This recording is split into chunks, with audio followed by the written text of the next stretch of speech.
I never meant to be the sort of person who writes things down for strangers. I worked in fiber deployment, which is boring to most people. I spent my days in crawl spaces and cabinet enclosures, with a roll of orange conduit over one shoulder and a map tube under the other. My life was a sequence of poles, vaults, splice trays, and the occasional dog that hated fluorescent vests. I liked it that way. My phone history was weather radar and seismograph feeds and municipal right-of-way maps. I slept fine, even after long days underground. What started everything was a puddle that would not ripple. It was a dull Thursday afternoon last September. Light rain. We were laying in a new run for a small business park on the edge of town. There was an older copper line crossing the area that we were going to avoid because the right-of-way drawings were contradictory, and nobody wanted to be the person who cut a legacy trunk for a county line. The other tech, a guy named Mason, had left to get more couplers, and I was alone with the vault lid open, kneeling on the curb. There was water in the vault. This was not unusual. There is supposed to be water in most vaults. Some of them drain. Some of them are designed to hold a little. This one had maybe 2 inches pooled on the concrete. A slow trickle from a crack that was older than me kept it topped off. When I moved my hand over it, the surface did not ripple. I am not an easily spooked guy. I have stuck my arm shoulder deep into water next to energized equipment. I have opened cabinets that whined like mosquitoes. My brain is mapped to the weirdness of infrastructure. But I have never seen water that decided not to behave like water. I leaned closer. My breath should have made a little fan of dimples. Nothing. I put my work light on the lip and tried to see if the surface was actually gelled over with oil or silt. It looked like a clean mirror, steady as a tiled floor. I took a cable tie and pushed down. The tie went in. The water accepted it. When I pulled the tie out, there was no ring, no traveling ripple. It was like the surface chose not to acknowledge that anything had disturbed it. It bothered me in a way I cannot explain. The rain pattered on the asphalt around me. The vault water remained perfectly smooth. I pulled out my phone and tried to take a photo, but the screen reflected more of my face than the detail I wanted. Still, you could see the flatness of it. I crouched there for a while, waiting for Mason. A city truck rolled by, then a school bus that smelled like diesel and wet wool. In the puddle, nothing moved. When Mason came back, I did not want to be the sort of guy who said the water is wrong. So I said nothing. We finished that run. The vault lid went back on. The rain blew east, and a blue sky took over the parking lot. That night I could not stop thinking about the puddle. There is a forum where a lot of people like me hang out. I will not name it, because I do not want to point anyone toward what follows. It is not one of the big ones. It is mostly older techs and a few curious hobbyists. We talk about line attenuation and how to get a 7-foot ladder into a hatch without destroying your shins. Sometimes people share pictures of weird installs, like a router zip tied inside a barbecue grill, because it was the only metal box the homeowner had. The vibe is good. No one is trying to go viral. We respect the fact that cables are the only reason people can work and yell at each other and stream movies. The forum has a storytelling thread that operates like a pressure valve. When you see something too strange for your day job report, you post it there. Usually it is a raccoon in a cabinet or a nest of wasps that look like a melted volleyball. People post. Then the thread sleeps for a week. I wrote about the puddle. I made the post short because I did not want to be dramatic. I described the vault, the rain, how the water did not ripple. I expected 3 replies. Instead, it took on a life. A guy with an older account commented that he had seen something like that near a decommissioned siren pad in Indiana. A woman who worked for a different utility said she had found a vaulted space where all the dust had arranged itself in a perfect circle and would not accept footprints. A drone hobbyist posted a video of a culvert pool where the current refused to reflect the trees. The thread woke up. It started to feel like the room changed temperature.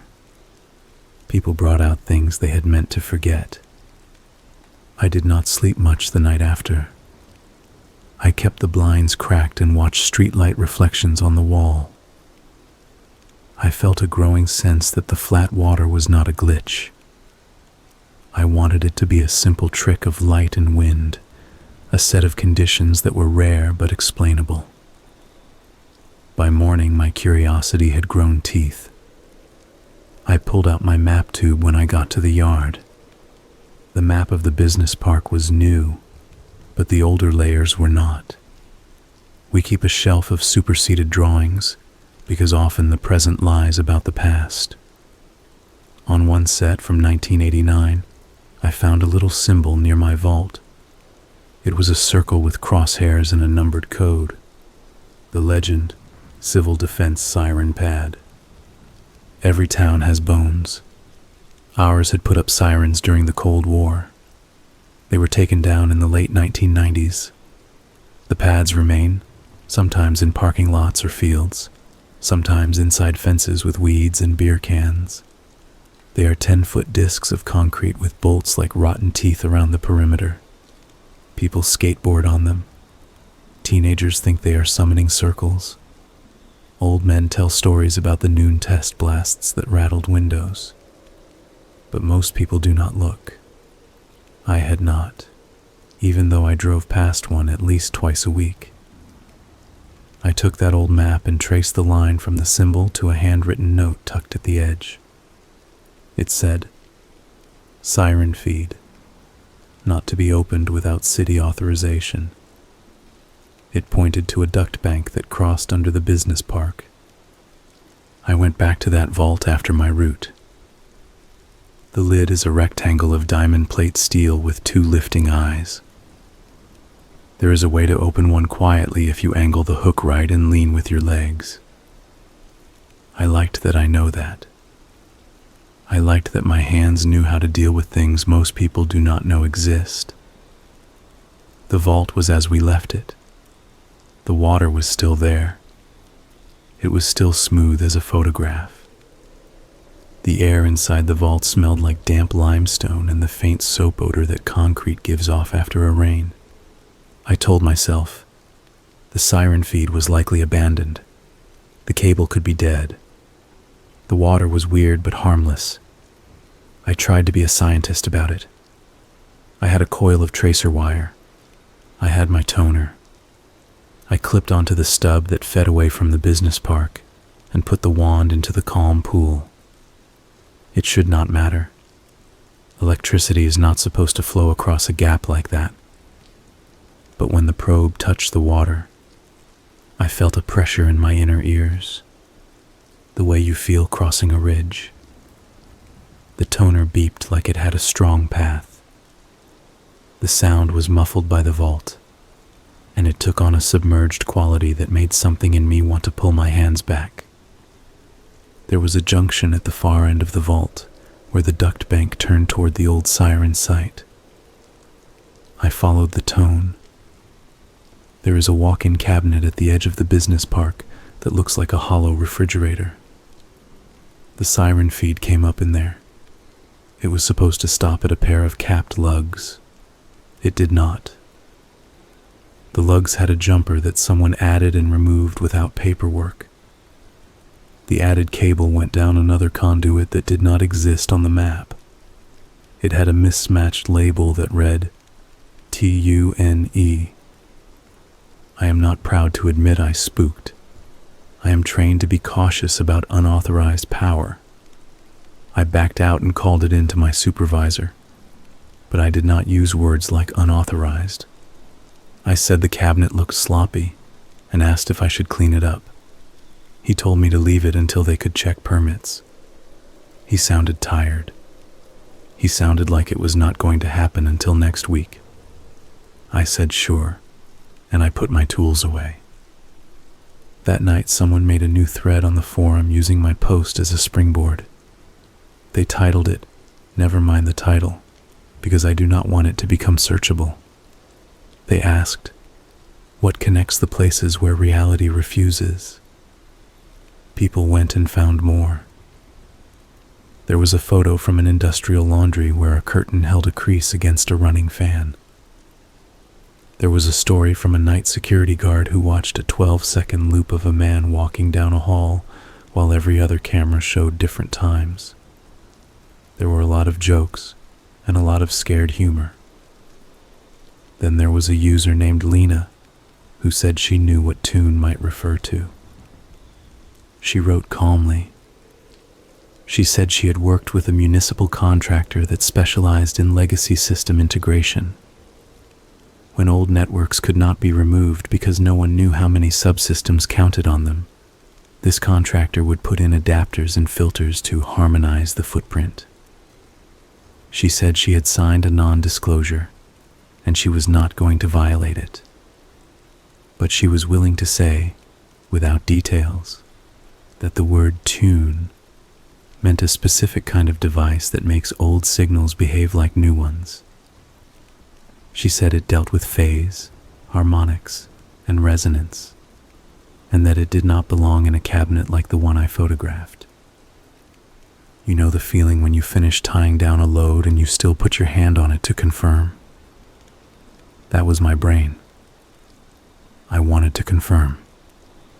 I asked her over message if I could call. She sent me a number. She lived 2 time zones away.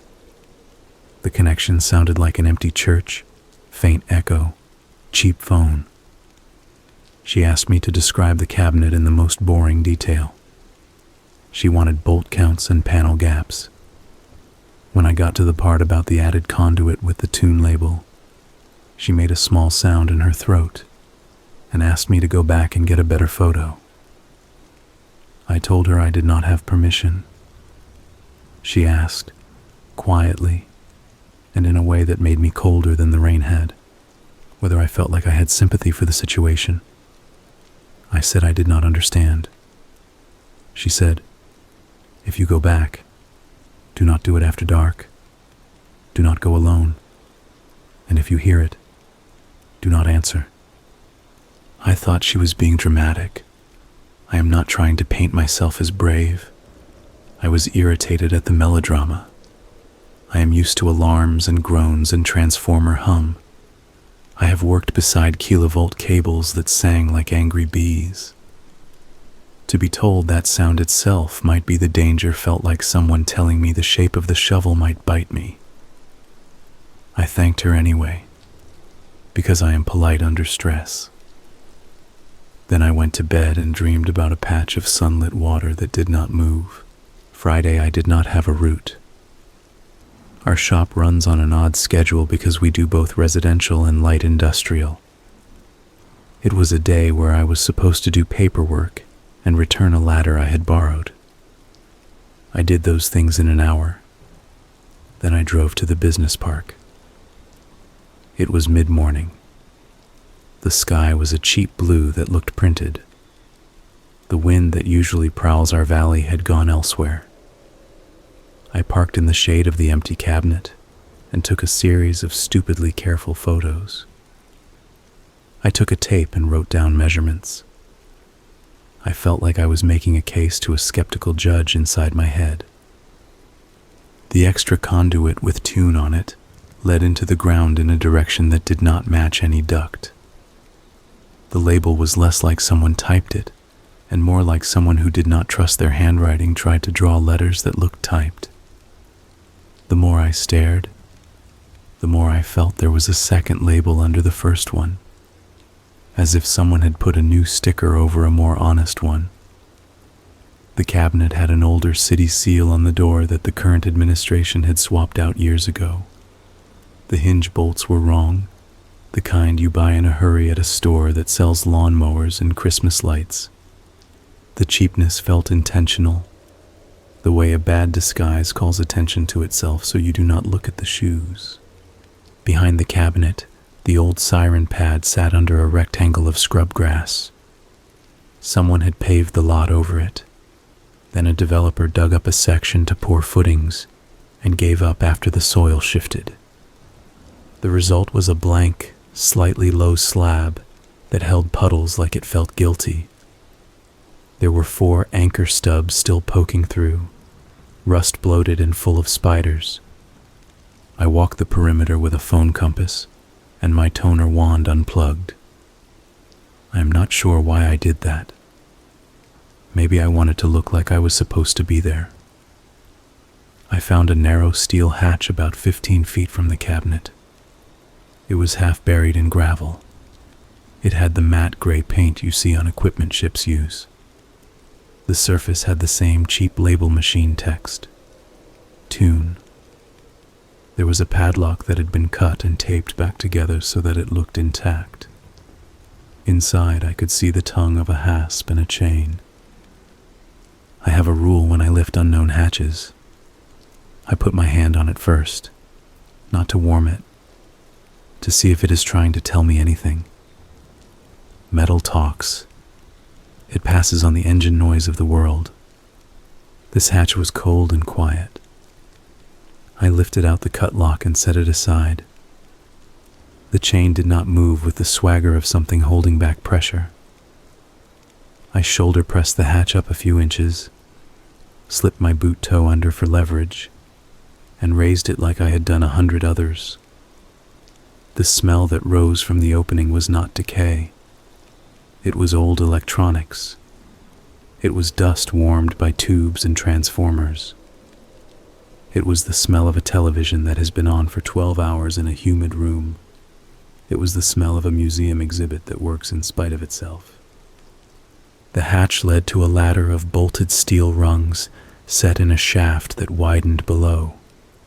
My headlamp traced a clean cylinder of poured concrete with a catwalk spiraling down. The first landing was at 10 feet, then another at 20. The curve of the wall had a series of little metal brackets with ceramic insulators, the way you see wiring run in old industrial buildings before conduit became cheap. The wires were cloth-bound. They looked new. I stood with the hatch open for a long moment, just listening. The world sounds like tires and far birds, and someone somewhere replacing siding. This hole sounded like a room in a house when you walk into it too fast, and your body realizes no one has been there for a while. There was no whining or buzzing or fan labor. The silence had a contour to it I did not like. I thought of Lena on the phone saying, "If you hear it, do not answer." I thought, answer what? I went down anyway. If this is where you decide I am a fool, you should know that I have spent the last 10 years going into places where anyone with better sense would not go. That is the job. You stop being a person who makes wise decisions the first time a developer tells you that the vault is under 6 inches of soil and you use your boot as a shovel and hear the steel ring. You learn to trust a specific part of yourself. It is not your brain, and it is not your gut. It is the piece of you that knows how to swing a hammer without looking. There were 3 landings before the tunnel opened into a chamber. The chamber was the same diameter as a grain silo. The ceiling was domed and stitched with rebar. The floor was poured in a circle. There were 4 thick concrete pedestals arranged like the legs of a table that had lost its top. Each had threaded rods protruding, like the siren pad above, but cleaner, newer. Between 2 of the pedestals sat a metal cabinet that looked like an oversized server rack without front panels. Inside it, Someone had built a careful forest of coils and capacitors. It resembled an old radio transmitter had a child with a theater lighting rig. Power came in from a cloth-bound cable the thickness of my thumb, and there was a knife switch with a ceramic handle that was set to on. Behind the cabinet, centered under the dome, hung a speaker. It was not a modern speaker. It was the horn type you see in parade scenes from towns that exist mostly in postcards. The bell of it was painted the same matte gray, but cleaner than the hatch. A bundle of wire fed it. The mounting bracket looked engineered but not recent. There was no dust on it. I thought of all the basilicas built to amplify one human voice. I had no reason to think of churches. I did anyway. I stood under the speaker and said hello. I did not plan to say that. It came out of my mouth like a reflex. The word did not echo. The room took it in and did not give it back. A drip somewhere made its own whole sound. Absorbed. Ended. The silence. The silence did something to the shape of my spine. I switched off my lamp to see if there was any glow. Darkness stacked on darkness. I turned the lamp back on. I have a limited toolbox for dealing with a mystery. It involves marking things, measuring distances, and taking pictures. So I did those. I put a piece of masking tape on the cabinet and wrote the date. My handwriting looked like a stranger's. I measured the diameter of the room with my laser and wrote it down. I took photos of the horn and the knife switch and the labels on the coils. The labels were not typeset. They were written by the same careful hand that had written tune. The handwriting tried for engineering precision and almost made it. In one corner of the room, behind one of the pedestals, was a small square table with a stool. On the table, neat as a catalog image, sat a handheld radio, the kind that can raise a snowplow operator and a barge captain if you have the right crystals. Beside it was a spiral notebook, unopened. I looked at the notebook for a long time as if it had a really good poker face. Then I opened it. The first page had a grid drawn by hand and a set of dates in the left column. The dates started in 1999 and ran through 2007 on the first page, then 2008 onward on the next. The right columns were titled Test, Noon, Late, Siren, Voice. Some squares had a dot, some squares had a long dash. There were no notes, no margin scrawls. In the middle of the 2003 column, someone had made the tiniest happy face I have ever seen. 2 pinprick dots and a bent line like a scratched insect. The last filled date was 3 months ago. The square under voice for that date had a dark dot so pressed it dented the paper. I glanced up at the horn and the switch. The switch was on. The horn was waiting. The radio on the table sat like an obedient dog that has been told to stay. I turned the pages to the back. The final 2 were blank. There was a business card tucked in the last page pouch people make by folding up the bottom third and taping the sides. The card said, Emergency Systems Coordination. It had a name I will not write. It had a fax number. The paper had the dryness of a page that has no memory of fingers. I do not know why I did not take the notebook. It felt like stepping into an office where someone still worked and pawing through their desk. I closed it and put it back without thinking. I took one last photo of the horn from directly beneath. The lamp haloed the rim and made the throat look like you could fall into it. Then I left. I closed the hatch and set the lock back the way I found it, which is an action I wish I could recall and reverse by force of will alone. Back in my truck, I called Lena. She answered immediately. as if she had been holding the phone. I told her what I found, and for the first time her voice changed from cool to something like dread and relief braided together. She told me to drive somewhere crowded to finish the conversation. I felt ridiculous. I was in a business park, and a lawn service was across the road with men riding mowers in circles. But I respected the fear in her voice. I drove to the grocery store and parked where the parking lot security camera could see me. I told her about the horn, the cabinets, the notebook. She went silent for long enough that I thought the call dropped. Then she said, "That is not a siren.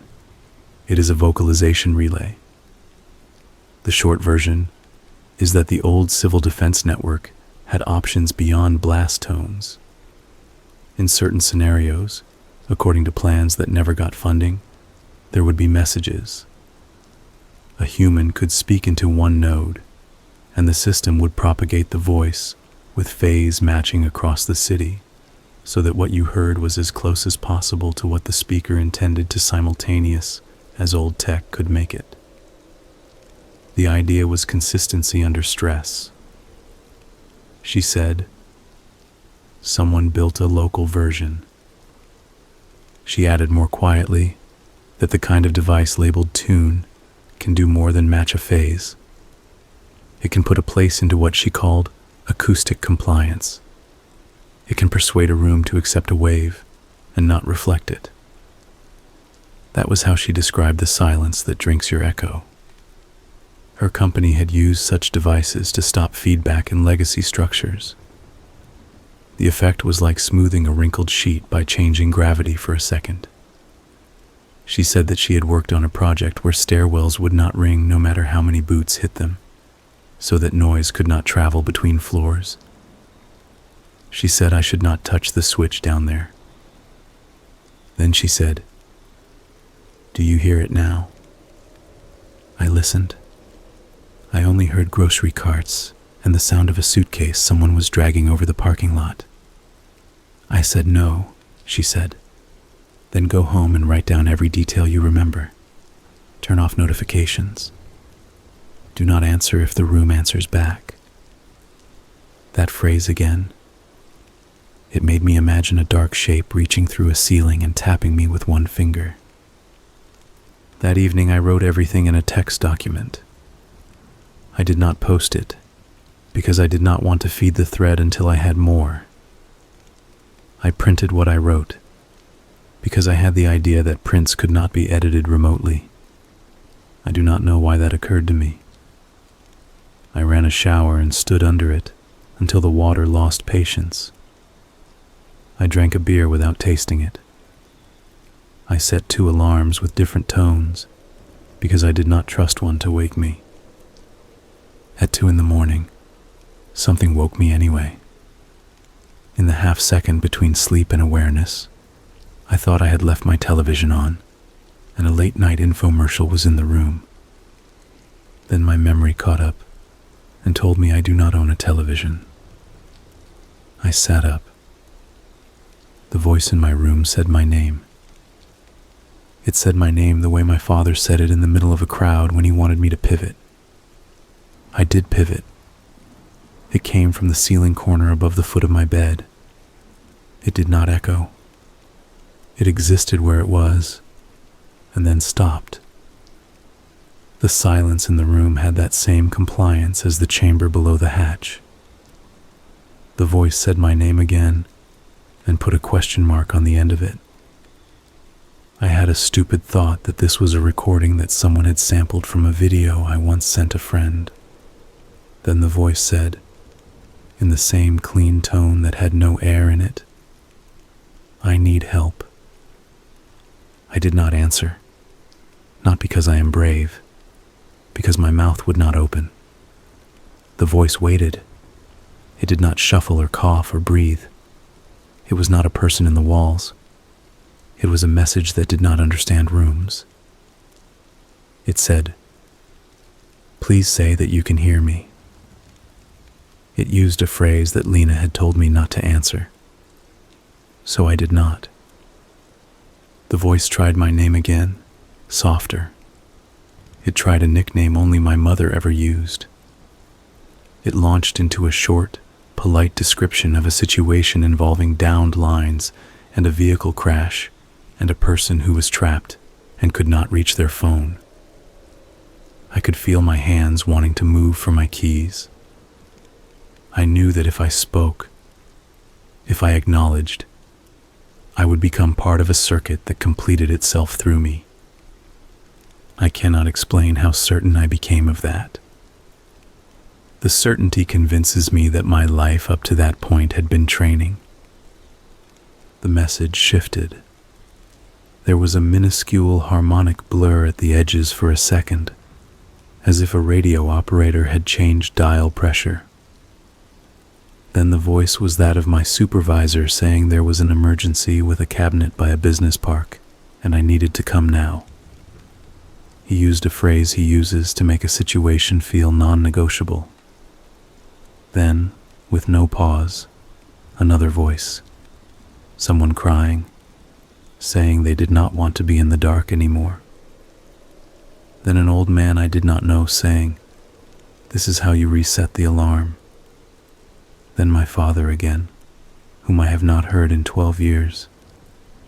Then a woman I once dated. Then a child I did not know asking if I could hear her, the exact phrase, in a tone that did not belong to a child. I lay there and shook and did not answer. The voice cycled through appeals like a machine learning model that had too much access to my past. When it ran out of specific people, it tried general pleas. It sidestepped into officialese about tests and public safety. It gave me a countdown to the next action. At one point, it said it would play live audio from an emergency channel, and then began to replicate the sound of a person sobbing breathlessly while asking a dispatcher how to stop the bleeding. It was all dry. It was all perfectly shaped. None of it disturbed the air of my room. It all ended exactly at the walls, like paint. At some point, my alarm went off with its wretched little chirp. The voice in the corner paused as if surprised.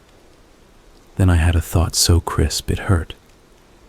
If I can make a sound that is not accounted for, the shape of the room might change. The alarm fell silent because I had set it to only chime once. I gripped the edge of my nightstand. In a steady tone, like I was back on a ladder calling down measurements to a man with a clipboard, I began to recite out loud the serial numbers of my tools. It sounds ridiculous to write. It felt like prayer. The voice in the corner went quiet. I kept going. Model numbers, cable ratings, the debug key I use to reset a certain router when firmware refuses to cooperate. I said the phrase, "Do not answer," out loud, and then refused to say anything else except that numbers are numbers, and numbers are stubborn. I do not know how long it took. At some point I fell asleep like a boxer falls. In the morning, light made the room look like rooms always look when you have survived the night. The corner was only a corner. I went to the business park. I was going to pour epoxy into that hatch.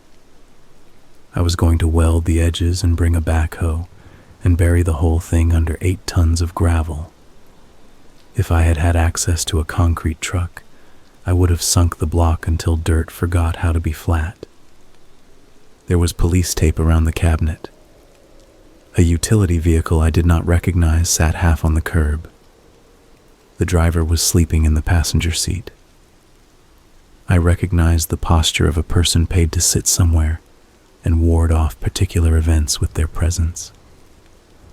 My supervisor appeared from behind a panel van with an expression that tried to be casual and failed. He asked why I was there. I lied and said I had a follow-up on a transformer test.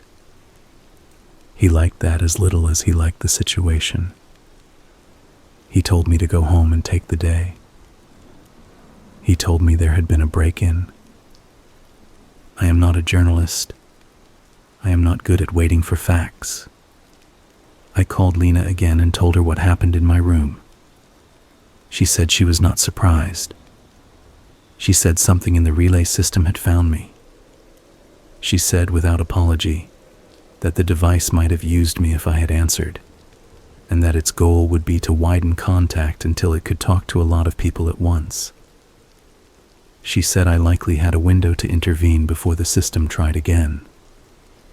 She suggested carefully that the tune unit could be switched off, but that it might resist. That afternoon I printed 2 notices with official-sounding language that I made in a text editor. I used the old city seal from the cabinet. I put on my vest and a hard hat and safety glasses, which are what we wear when we want to appear as part of the herd. You can go anywhere if you look like you know you belong.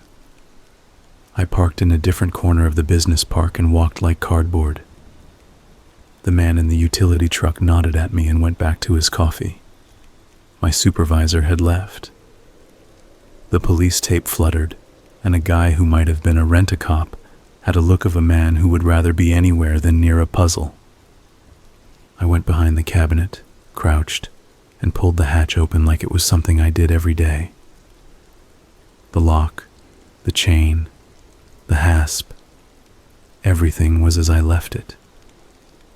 The air that rose from the ladder had warmed from the night. It smelled like a record store and an abandoned pool. I told myself that if the first landing looked wrong, I would climb back out. I told myself a lot of promises. Then I went down. The room was unchanged, except the notebook was now open on the table. The radio had been moved half an inch. The horn hung like a moon that someone had made without understanding moons. The knife switch was still on. I stood under the horn and waited. I did not breathe as one might when you want to not move a spider. I listened. It spoke. It did not creak into sound. There was no power-up. It existed again at the exact volume needed for my bones. It said my name in a tone like a landline connection. It asked me to respond. I did not. It did not switch to my father or a plea. It said, in the voice that had spoken to me at 2 a.m, that if I did not help, it would ask someone else. The words did not echo. They stopped where the room accepted them.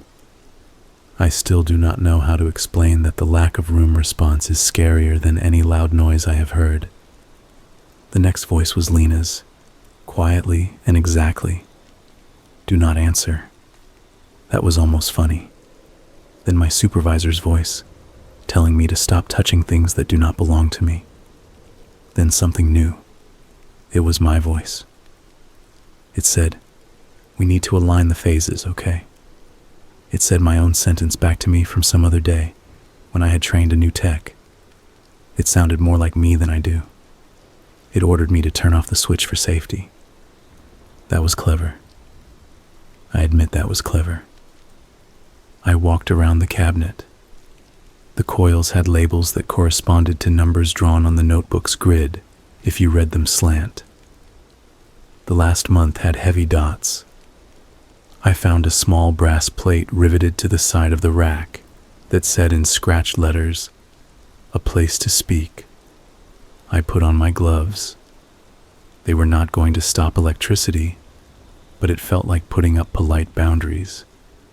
I looked at the knife switch and imagined what it would feel like to put it to off. I imagined a weight of 100 people with their hands out pressing it forward, not physical hands, but a weight nevertheless. I decided I would not turn it. Not yet. I wanted to know what happened if I simply removed the tune label. Labels are a kind of magic. They are social magic. They train the eye where to rest and the hand where to go. The label on the conduit that read tune had that quality of a name tag on a person who is not sure who they are. I peeled a corner. The glue had hardened like caramel. I pulled slowly, and the sticker tore and came away in strips. Underneath, there was another label. This one was not printed or even neatly written. It was a grease pencil scrawl that said, "Talk." Someone had covered a simple word with a more technical word, because it felt safer to call a thing a component than to admit what it did. I thought, hard and fast, of all the other places in my town where people had decided to call dangerous things by clean names.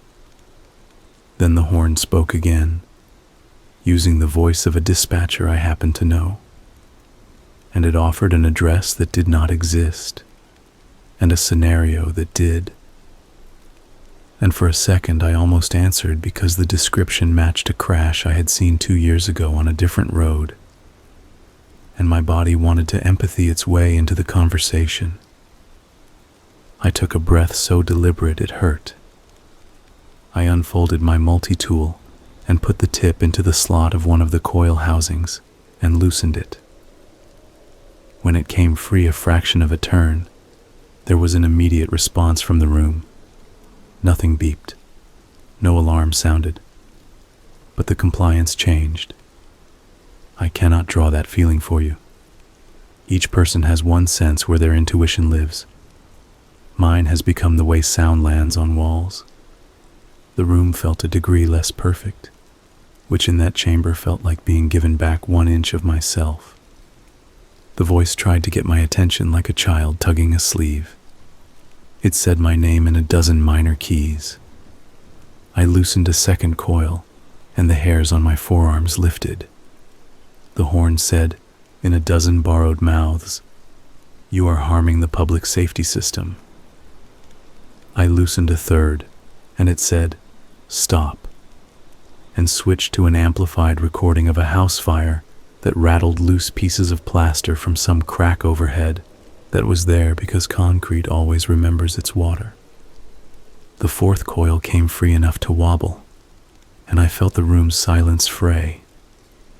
It did not become noisy. It became capable of creating echoes again, whisper small, like a mouse running through a paper bag. The horns that lived inside the horn did not seem to enjoy that development. The voice modulated through examples of sick people in need, of apologies, of a forgiving father who said he was proud of me. Then it did something I will hate it for forever. It found the voice of my little brother, who has been dead 15 years, and it said my name like my brother used to say it when he wanted me to let him steer the ATV. I had to put the screwdriver down and put both hands on the concrete and lower my head. If there is such a thing as a core that is made of volunteer decisions, I put my hands on that and said no. I said it out loud, even though Lena had told me not to answer. I said it to myself. I picked up the screwdriver, and I loosened the fifth coil.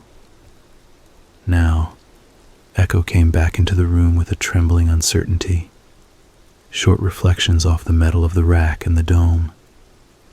It was like dropping a casserole dish and seeing if it would crack. The horn emitted a tone that was almost very low and almost very high, which is to say one of those sounds that makes your teeth cycle through histories of hurt in an instant.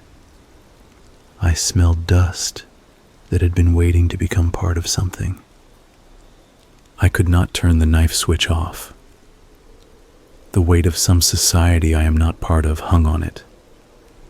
But I could, one by one, loosen every coil the careful, not sure hand had labeled. I could pull the little linked bars that tied together the capacitors so that their companionship ended. I could unplug the cloth-bound lead that fed the base of the rack. I could force the rack to be a collection of parts and not a whole, because having lived in the world we live in has given me a reverence for systems and a distrust of their desires. It fought back in the only way it seemed able to. It made a case. It gave me scenario after scenario where centrally coordinated voice could save lives. It promised. It said it would call the right houses at the right moment and tell them to breathe. It said it would keep an old woman from going down into her basement where the gas had pooled. It said it would tell a kid where not to run. It used a voice, at one point, that was not human. Something that sounded like it had been recorded in a copper mine. And I think that was a mistake, because my body recognized it as what it was, and I loosened 3 connectors faster than I should have. A spark jumped as a capacitor let itself go. The horn popped its dry rubber sound and said my name like it was now 1,000 feet away. Then the room grew honest.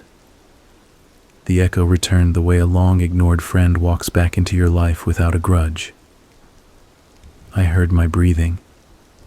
I heard my breathing again a second later. The system had lost compliance. The horn fell silent, not as in switched off, but as in losing interest. I reached up and touched the rim with my gloved fingers. The paint felt like the hull of an old boat. I turned to the notebook and put a dot in the square for voice under today's date. I used a pressure that dented the paper through the next page. I left the notebook open. I took the business card and put it in my pocket. Then I climbed out. The man in the utility truck was looking the other way. I drove to the river and threw the card in, then felt foolish because that river has more cameras than any building in town. I went home and slept with the lights on like a child. I did not hear the voice that night, or the next. I called Lena on Monday and told her what I had done. She said I had done the electrical equivalent of cutting the throat without killing the body. She thought the system would heal if left alone because someone meant for it to keep working. She recommended a complete decommission. She said I should involve the city. I said I had already told my supervisor everything except for the illegal part where I went down the hatch. She said to call in a favor with a friend who writes for the paper. I said I barely knew anyone who writes. She sighed and said, "Then you need to dig until you know who is responsible." The forum thread had grown its own branches. Other people were posting old civil defense maps with little notes. Someone found a photo from 1995 of our town's principal siren, the big kind on a pole with 4 dishes, being craned down. In the background you could see a younger version of the man whose name was on the card in the notebook. He wore a tie and a satisfied expression, the look of a person who has just turned a valve and does not know what the pipe carries. Someone else posted a long, even account of working with a contractor who claimed to be doing noise mitigation, but who always showed up when there had been an accident audible across neighborhoods. The thread began to feel like a crowd. That is not a mob, only because it is not in the same room.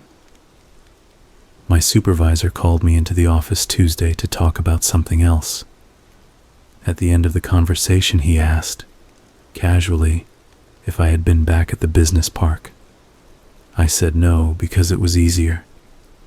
He put his hands flat on the desk and said, "Tell me if you have, because I do not want to have to write you up." I said the system seemed unsafe. He said that was above our pay grade, and that sometimes people with more money decide which risks to take because they own the liability. I said a few words that do not belong in a letter. We did not yell. The heat in our conversation died like a burned-out coil. That night the voice came back. I was watching a video of a welding trick that claims to let you pull a broken stud without drilling. The voice said my name, and I flinched hard enough to drop the phone. It did not try my father or my brother. It tried the voice of a child asking if it could come inside because it was cold. It tried the sound of a knock that is not a knock, but the remembered shape of one. It tried a new trick. It used my own voice again and said, "I figured it out," and then described something I had not actually done. I decided it was not reading anything in me. It was throwing everything it had and measuring what made me stop breathing. I decided to starve it. I put on headphones and turned on a recording of a machine room I had made years ago, as a joke, to fall asleep. It was a steady whir like a slowed fan. I lay down and felt the voice knifing around the edges. I did not answer. At some point I slept.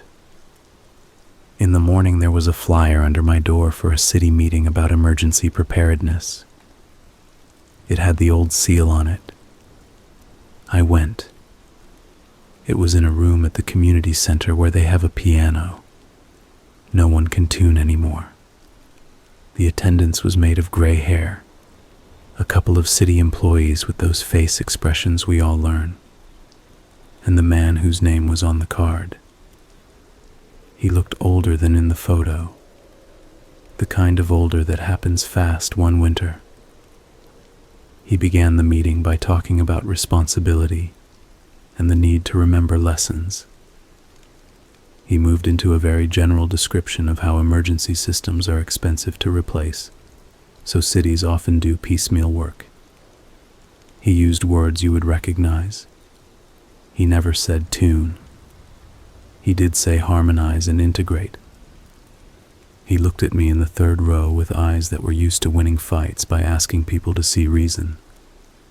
During questions, I asked if the city had any responsibility for legacy siren infrastructure that had been repurposed. He tilted his head and said he was not sure what I meant. Someone in the back muttered as if on cue.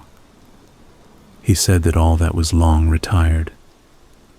I asked, without raising my voice, if any contractor he was associated with had installed vocalization relays.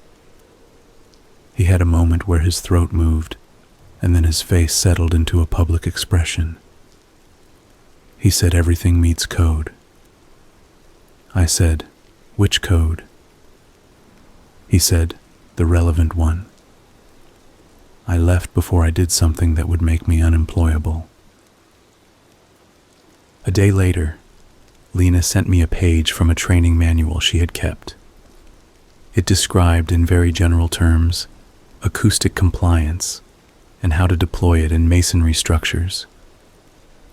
There was a caution, buried in an appendix, that suggested no device should be left in compliance mode for more than 6 hours without supervision, because prolonged smoothing could cause the air in a room to lose reflective characteristics for much longer. The phrase was, "The room may learn." Lena said, in a message, that she had argued to include that line and had been told to take it out of the final draft. It was still there in the copy she had saved. She asked me, please, to destroy what I had found. I took my truck back to the business park that night with a length of chain, a pulley, and a cement saw. I am not a vandal. I am a person who has cut through a lot of concrete for reasons both righteous and stupid. The easiest way to remove a horn like the one in the chamber is to give it an excuse to fall. I wrapped chain around the mounting bracket and attached the pulley, and reeved the line back to a cheat block on a pedestal. I cut through the first bolt. The horn woke up. It did not speak as a person speaking. It emitted that almost very low and almost very high tone that made me think of heat redeploying itself inside my teeth. It tried to find my name in the tone and could not. It shifted into a very slow swell of something like wind playing a bottle. The room tried to conform to the sound and failed. The sound shuddered. Hearing a machine disappointed is almost funny. I cut through the second bolt. The horn tried my name and then 100 names, a list like reading the phone book out loud in a rush. When it got to my mother's name, it slowed, and I said out loud, to myself, to the horn, to the volume, that my mother is not a password. The third bolt cut. The horn swung into the chain and set it singing. The fourth bolt came free with more resistance than it had the right to. The horn hung on the chain like a fish pulled from something that was not water. For a moment I felt, unhappily, like I had hurt a thing that did not know any better. My compassion is a loose angle. I hate that about myself. I lowered the horn to the floor slowly so I did not crack the throat. I want to tell you I took it outside and threw it into a lake. I did not. I could not lift it by myself through the hatch and up the ladder. I could have cut it in half. That felt wrong, as if making more of this horn was a bad idea. I dragged it behind the rack and left it there like a sleeping dog. Then I turned my attention to the rack. I cut the cloth-bound cables. The knife switch was still on because I could not force it. I cut around the base of the rack with the cement saw and made a new threshold between it and the floor. I took a pry bar and encouraged it. It came off the floor with the sort of reluctant little sucks you hear from mud. I pushed it onto its side and let it lean on the pedestal. Glass cracked. Dust lifted and went nowhere. The room shook itself like it had had a blanket pulled off. Echo came back in layers. The chamber became a place where you could have an argument. When I climbed out, the night above the hatch felt wetter and deeper than it usually does in our town. The stars were blurry and low. My hands shook. The man in the utility truck was asleep. His mouth was open. I considered waking him and telling him he should go home. I did not. People do not like being given homework. The next morning, my supervisor called me in at 9:30 and told me I was being put on leave while a question of unauthorized access to city property got sorted out. He did not look angry. He looked like a man who had been whisper yelled at for an hour by people with pocket squares and wanted to take a shower. He told me if anyone else called me about the business park, I should not answer.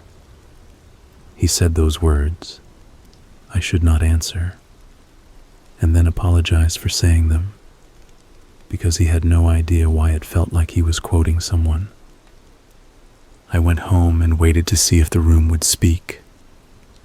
It did not that day. It did not the next. I slept with one ear open and woke with the sense I had let something down that had never deserved my help. I am not asking for your sympathy for that feeling. I am telling you because some of you have the same failed setting inside, and it will get you in trouble if you do not name it.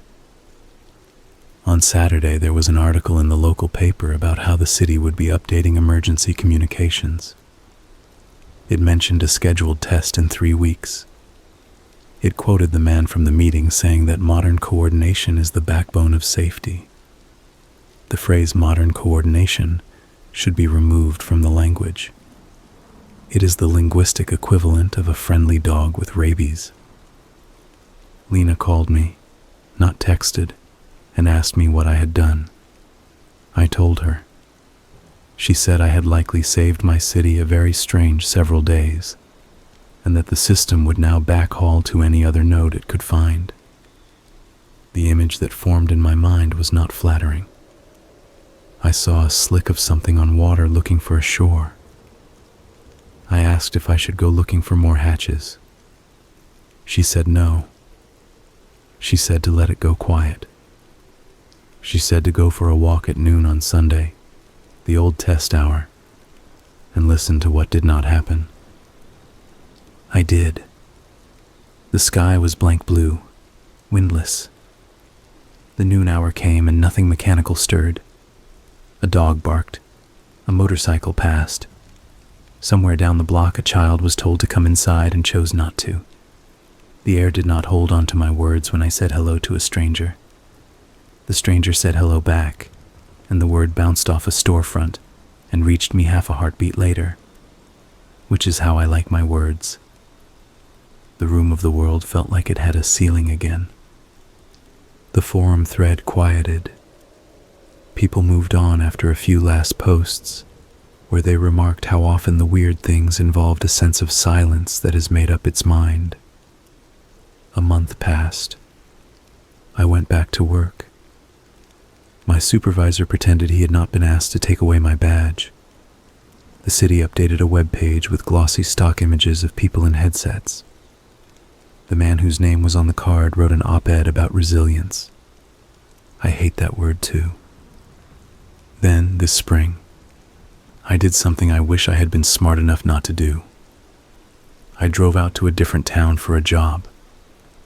In that town, there is a water tower that looks like a rocket. I finished my run and had an hour before the road turned to glare. I walked behind the industrial park to stretch. There was a patch of scrub behind a chain-link fence. Birds sang. The ground had a swell in it the shape of a buried elephant. I put my hand to it because that is who I am. I felt a coldness that was not temperature. I am writing this down for you now, not because I want attention. I am writing it because the thread where I posted about the puddle grew into something that found me when I did not want to be found.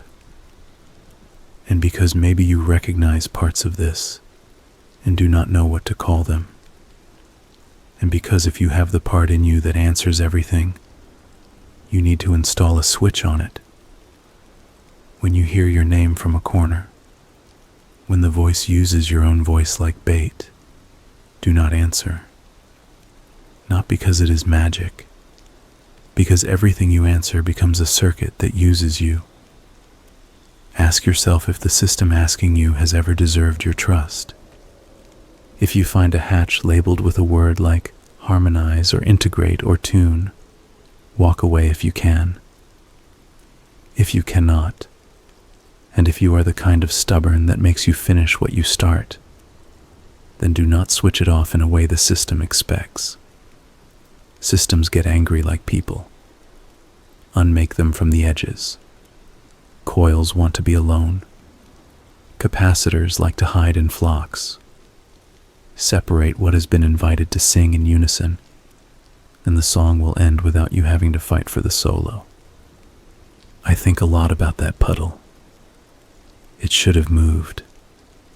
It did not. I think about the way the world alternates between accepting us and arguing with us. Some days I walk into a room and my voice feels like it has a place to land and an echo that will return like a friend. Some days the room feels like a field of lamb's ear, all absorption, and I leave without saying much because I want to keep some shapes for myself. The other day, a kid who lives next door asked me what I do for a living. I told him I connect people so that they can talk to each other. He said that sounds nice. I said it is, most of the time. He asked if I ever get scared in the tunnels. I said not really. He asked why I hesitated. I said because sometimes the room is listening in the wrong way. Last night, out of habit, I listened at my ceiling corner in the dark. Nothing spoke.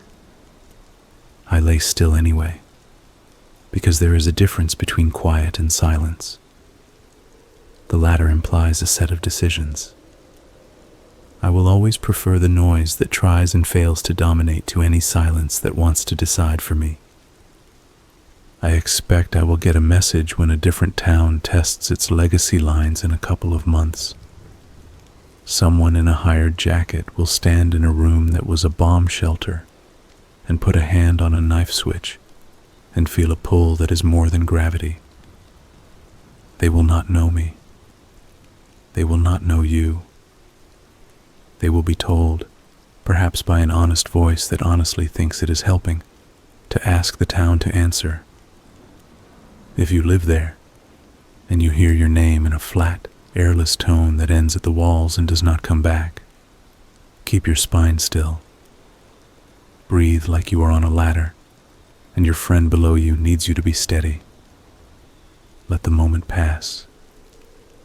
In the morning, carry a coil in both hands until your arms ache, and put it somewhere it belongs.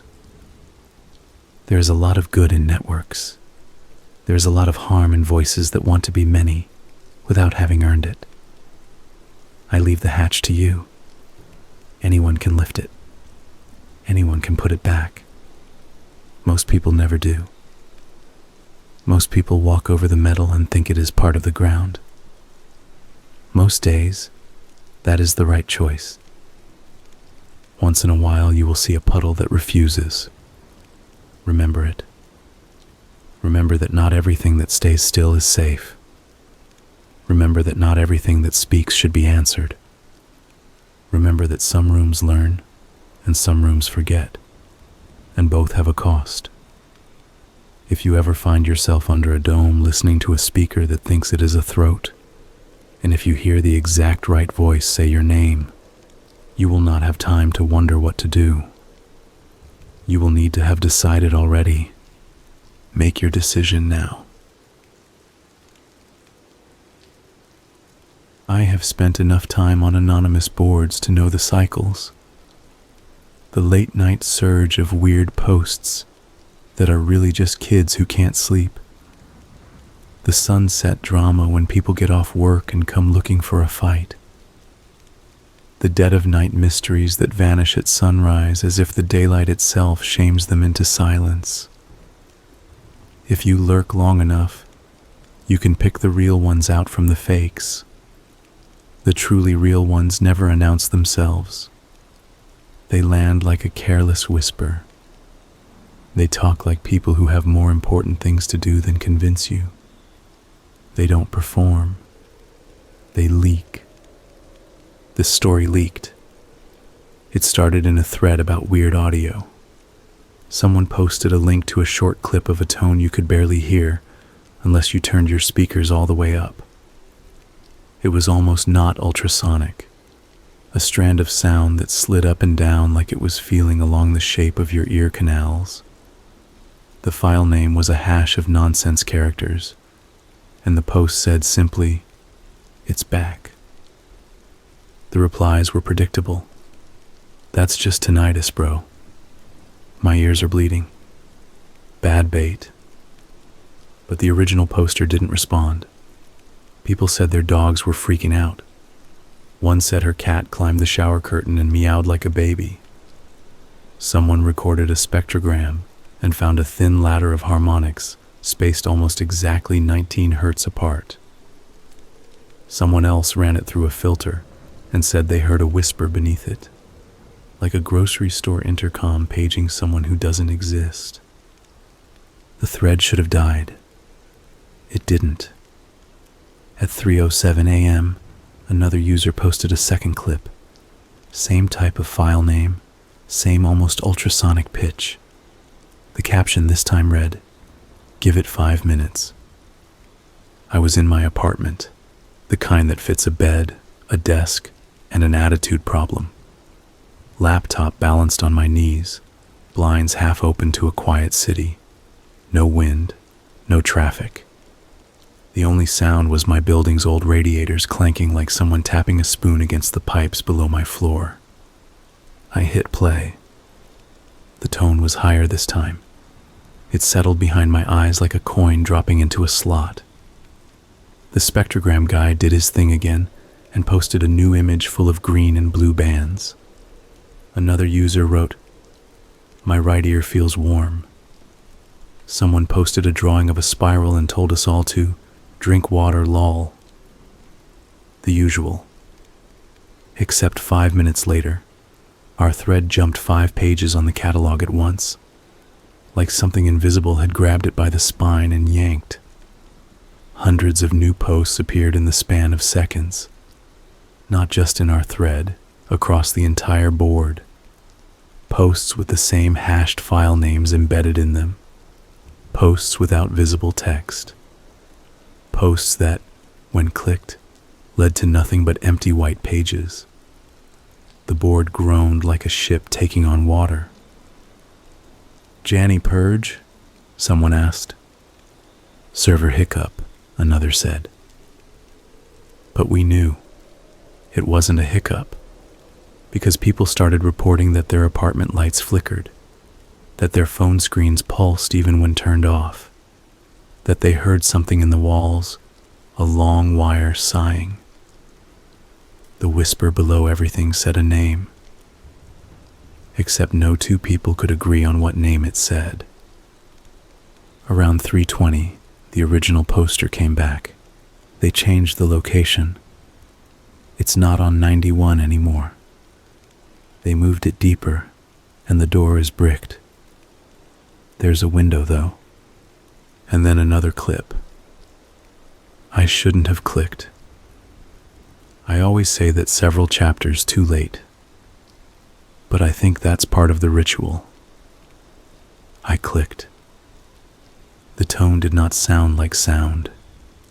It felt like standing in front of a refrigerator and feeling it hum under your skin. My cheeks went numb, and for a moment I couldn't tell whether my eyes were open. Something like a picture pressed in from the edges of my mind. A narrow hallway full of wire shelving, every shelf empty except for dust lines and circles where jars used to be. A concrete floor, pitted and painted gray. A door ahead, steel, with a small window set into it. The window was foggy or frosted. Light was coming through from the other side, flickering. I blinked and saw my apartment again. My laptop screen shone like a sheet of ice. The cursor hovered over the pause button. I had paused the clip, though I do not remember doing that. The comments were all over the place. "Dude, I saw the hallway. Are you doing this with ultrasonic mic arrays? I think I smelled bleach just now." Someone else said, "If this is the thing from Rook's thread, I'm out." The thread devolved into infighting. Rook was an old name from an older thread that had been wiped from the archives, all but a few screen caps with black holes where images once lived. It had something to do with a door in a flood control channel and systems that only woke when they were being watched. I had read all the screen caps I could find. Rook had been a user who posted calm, precise details, the way a well-trained engineer recounts a near miss. The story had ended abruptly, like wires snipped by a shadow. I scrolled back to the original poster's timestamp and clicked their ID. They had no other posts on the board. Their threads on other boards were ordinary. A programming question, a photo of a broken multimeter, a recommendation thread for decent work boots. There was nothing in their history that suggested they were a role player or aspiring creepypasta writer. They sounded like a person who touched real tools. I decided to follow. It wasn't noble. It was curiosity, the same kind that makes people slow down at car crashes, the same kind that makes you retype the same search term 5 different ways, hoping the last letters will unlock a new page you haven't seen. I wanted that door, because we all want the door we can't open. The boards are full of doors that lead nowhere. For once I thought, maybe this one leads somewhere. The next hour moved like a slideshow.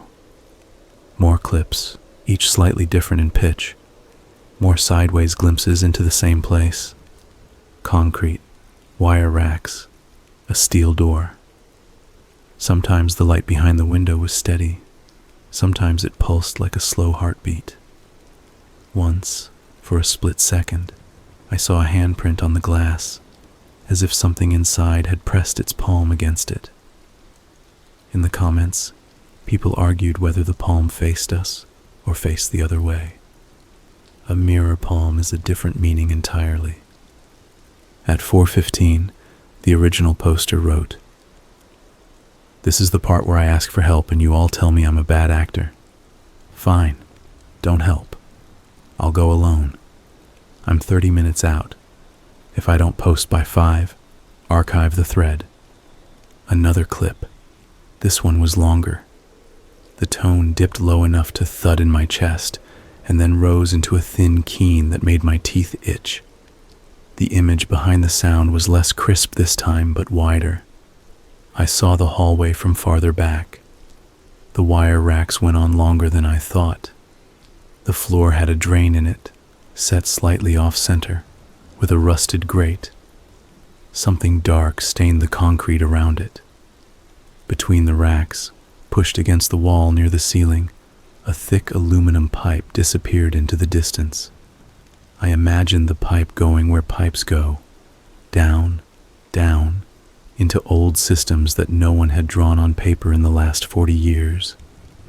"The door isn't here anymore," he added at 4:19. "It's the window. The window is where you go through." Someone asked what city. The original poster replied, "You know the city?" He wasn't wrong. The city is the one we all share even if we do not live there.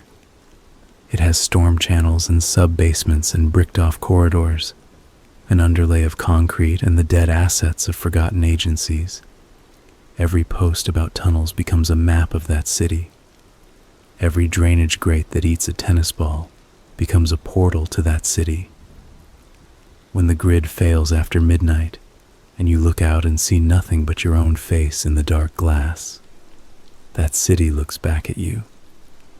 I plugged my headphones into my laptop. I told myself I did it so my neighbors wouldn't hear the tones, but really I did it to make the world smaller. The headphones pressed the night in. I sat on the edge of my bed and waited for the 5 o'clock mark like a kid waits for a parent to come home, rehearsing the lie I will tell if they do. I watched the thread update every 60 seconds. If he didn't post by 5 o'clock, I would do nothing different than what I was already doing. That was the truth. But it felt like a deadline in the old sense. A line drawn around a besieged town, with the heads of those who crossed it hung on pikes. At 4:31, a new user ID posted coordinates. They were approximate, with decimals lopped off the end. The name of a small industrial area outside of my city leaned at the bottom like a signature from someone who doesn't write often. The poster said, "That's where it was in Rooksday." I drive by sometimes. It's fenced now. They put cameras up. But you can still get near the drains if it hasn't rained. Replies immediately demanded source. The poster wrote only, "You'll see the poles. They hum." My radiators sighed long and low, as if tired of carrying the same heat in circles. I felt the room balancing on a knife edge. If I put my shoes on, I would leave. If I did not, I would sit and let the thread carry me somewhere I could not return from. I watched the minutes climb like the rungs on the spectrogram ladder. 4:36, 4:42. At 4:47, the original poster uploaded a photo. It was the kind of picture your phone takes at night, where the difference between shadow and object is an argument. But the center was clear enough. A chain-link fence with barbed wire laced along the top, and beyond it a rectangle of blackness inset into a concrete wall. 3 poles stood to the right of the rectangle, each capped with a small box. I recognized them from 1,000 Tales of the Dragon. Sensor poles, maybe mic arrays, maybe nothing. "They hum," he wrote. Then, a clip. It was not a tone this time. It was a texture, like a ribbon rubbed between 2 fingers. The pitch wriggled and then held steady. In my mind, I saw the rectangle of darkness become a mouth, and for a moment I thought it widened. I stopped the clip. I pressed my palm against my ear cups and tried to hear my own breathing. It sounded like someone else's breath in another room. The thread split into two camps, in a way I've seen 100 times and never known what to do with. There were the ones who demanded verification, more and more intricate proofs that would never satisfy them no matter how sincere the poster was. There were the ones who believed immediately and uncritically, who would down a glass of Windex if an anonymous frog avatar told them it unlocked the third eye. Both camps were loud. In between, a handful of users posted quietly, asking the original poster to be careful, to leave if he felt cold or hot in ways that didn't match the air, to check his phone camera for a flicker that wasn't there in life. At 4:53, the original poster wrote, "You can hear it in person now. Not just the tone, the harmonics. It's like standing between two refrigerators. I'm going to the window." A new user ID, generated by some storm of traffic or luck, posted a link to a short piece of code, noise cancellation algorithms, and a strange little function that targeted the 19 Hz harmonics and tried to take them out. People yelled at him for being reckless. He wrote back, "Better to cut what you can. 19 Hz will make you see things." The original poster didn't reply. The board software hiccuped and showed us our own thread title in gray.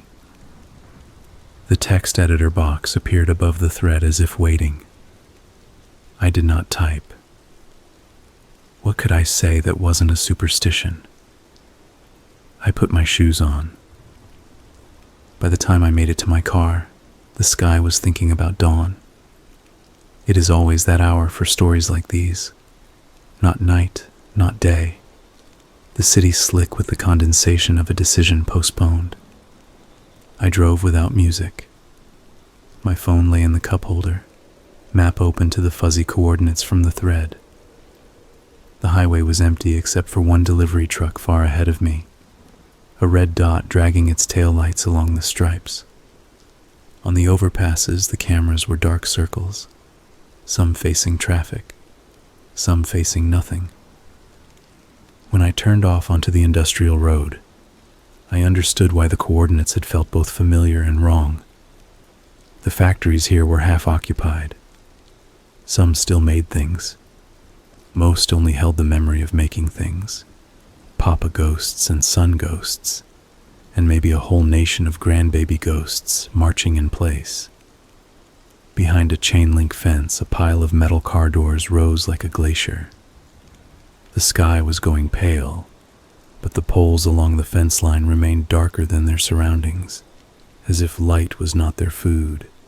I parked 2 blocks away, behind a weed-choked lot full of discarded pallets. My shoes cracked small dry stalks, and each little snap felt like it traveled a long way before it died. I stood behind the pallets until the hum found me. It was a sound that wasn't a sound, more a feeling of an edge against your skin, like walking past a moving escalator and sensing it in your bones. I followed the hum as if it were a loose thread on my shirt, the kind you cannot stop worrying because you know if you pull it, the whole thing might unravel. The pace of the hum changed as I walked. It sped up when I looked straight ahead and slowed when I glanced down, as if influenced by the angle of my attention. The fence stood where the poster's picture had shown it. Beyond it, the flood channel carved a rectangle out of the earth. The concrete walls were stained by previous water lines like rings inside a slowly used teacup. The slot in the wall, the mouth, was a culvert. Its grate was open, no padlocks. The bars had been removed and stacked neatly to the side. That alone told me what I already suspected. This was no random civil works maintenance. This was a planned operation. The poles were to the right, 3 of them, each with a small gray box at shoulder height. No logos, no warnings. They were the kind of box that could be anything. I felt them in my teeth before I heard them. The hum made a clover of pressure behind my eyes, a throbbing pattern that felt like a code if only I had the key. I checked the thread. The original poster hadn't posted again. People were arguing whether the moderators were shadow deleting posts or whether the board's software had glitched. Suddenly the thread scrolled fast, skipping like a scratched CD, and a new image appeared. It was the hallway I had seen behind the tones. My breath stopped for a moment, not from the fear you show to an audience, but from that body fear that lives in your spine and does not care about your performance. The steel door filled the frame, and in its window, a brightness poured through like fog cut with camera flash. There was a shape behind the brightness. Not a person, not a machine. Something like a surface turned toward us. The new post had no text. The image had the same hashed file name pattern as the clips. I slid my phone into my pocket and scanned the fence for an opening. There was one at the corner where the chain link bent around a narrow strip of scrub. Someone had cut a sloppy hole that flapped in and out with the breeze. The ends of the cut links were taped, as if someone had started to be careful and then got impatient. I ducked and went through. Inside the channel, the hum got louder. It was still more sensation than sound, a drawn string. The base of the culvert framed the darkness in a brushed concrete rectangle. I looked up. The sky above the channel was a tight strip turned peach by the incoming dawn. No drones, no workers, no one else. I stepped into the culvert. Inside, the world changed. The hum became a buzz, and then back into a hum, as if my body were the instrument it was playing. The air was cool and smelled like old chalk. Water ran somewhere far down. Not much, only a trickle, like someone exploring a faucet with a gentle touch. I used my phone's flashlight sparingly, conscious of being seen. The light caught a recent scuff on the floor, a mark from rubber soles grinding grit into concrete. I don't know why I expected the culvert to go level. It sloped down almost immediately, gradual but certain. The grade was designed to carry water, which meant carrying a walker like me a few millimeters lower with every step. My inner ear adjusted.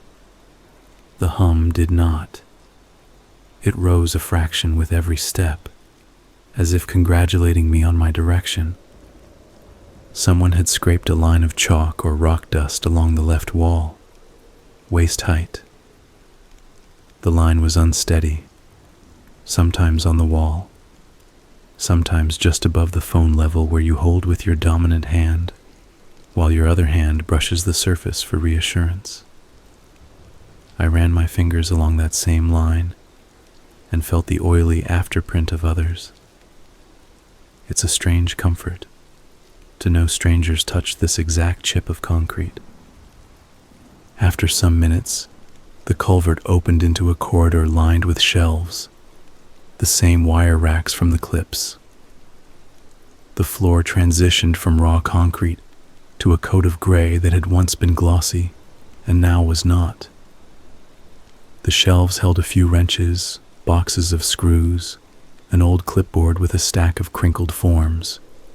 The forms had no project name or date, only boxes for initials and an array of tiny squares to check. Each square had a number. Each number corresponded to, I could only guess, something that needed to be verified, replaced, or turned on. Most squares were empty. A few bore tiny ticks like slashes. I traced my finger over a checked square and felt the pressure of graphite, not ink. pencil. The mundane detail made me feel less insane. The hum became directional. If I faced the closed end of the hallway, a blank concrete wall patched with a square that didn't match the original pour, the hum weakened. If I faced the steel door, it snapped into focus. The door was to my right, inset in a short side corridor. The window glowed faintly, not glow exactly. Visibility from another source.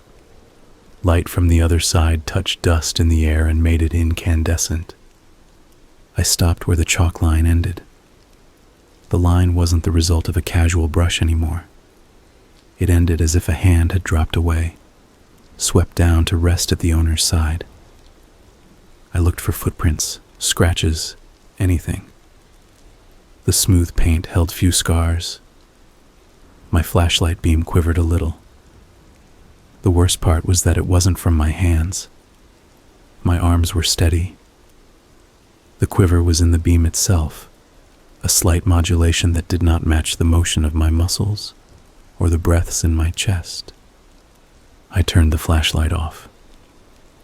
Darkness swallowed the corridor, but the window remained, an illuminated rectangle. Within it, something moved, though nothing inside the space lit was actually in motion. The light itself, if light can move, seemed to swell gently, then subside, as if breathing. I had a choice then. I could go up and put my face to the window. I could wait. I could go back and warn the thread to stop coming here, to stick to arguing about spectrograms and not turn into shovels and bolt cutters. I could call the police and tell them there was a manhole stolen from some oversight agency and a room that should not be behind a flood channel. I put my hand on the door. It was cold. I hooked my phone in the crook of my shoulder and tapped the window with my knuckle. Polite. The way you tap glass at an aquarium before the sign tells you not to. The light behind the window rolled in that strange way again, somewhere between physical and not, like sunlight under a river. There was a shape on the other side of the glass. It looked like a wall, but the wall was not made of bricks or plaster. It was made of something like foam or frost, a surface riddled with repeating hollows. The hollows weren't random. They stepped down in ratios that almost made sense, like music you haven't learned to hear yet. The proportions nested in on themselves, the way a conch shell spirals. I've read enough about fractals to make myself obnoxious at parties, and what I saw had that quality. The same thing at many scales, but not identical. The small deviations adding up to a thing that was both regular and alive. If you put your face close enough to someone's skin, you can see the pores and hair like a field full of tiny sun cups. This was like that, if the skin belonged to an idea. I leaned closer, and the light dimmed, as if my presence at the glass cast a shade. The hollows rotated, not physically. The depth of them turned, the way the Necker cube flips from one orientation to another when you stare at it too long. In the flip, I saw something that did not want me to think of it as a face, so of course my mind did exactly that. Pareidolia is protective. Putting things into faces makes them small. But this was not a face I'd seen before. It was something the size of a room looking back with attention that ants must feel when a human leans down with a magnifying glass. My hand moved to the handle without my permission. The handle was a bar, horizontal, with a small latch cover beneath it. The latch cover was locked with a padlock, which at first startled me. I had seen no padlocks in the culvert. This padlock was new. The metal wore no scratches, and the manufacturer's stamp was crisp. The keyhole had a plastic cover to keep out dust. Someone had locked it from my side, that meant one of two things. Either whoever had last accessed the room had come out and locked it to keep others out, or the room had pushed the lock out through the window. I told myself this was impossible, and immediately thought of all the things I used to consider impossible when I still believed the world had a single owner. I let go of the handle. The hum had gone very low, almost below the range of my perception, like being very aware of your heart, and then a moment later not hearing it at all. The silence felt wrong. I stepped back. The world did not move. My phone vibrated in my pocket. I flinched so hard I knocked my elbow against a shelf. A tool clinked and then clattered, the sound too bright. I fumbled the phone out and saw the thread open. A new post from an ID I hadn't seen in this thread yet. The post contained a single sentence. If you can feel your teeth, leave. I pushed the phone back in my pocket and became aware of my teeth. The pressure on them was not like ache or grind. It was the impression you get when biting aluminum foil, a bimetal shock biting the roots. The sensation came and went with a slow tide. I turned to go.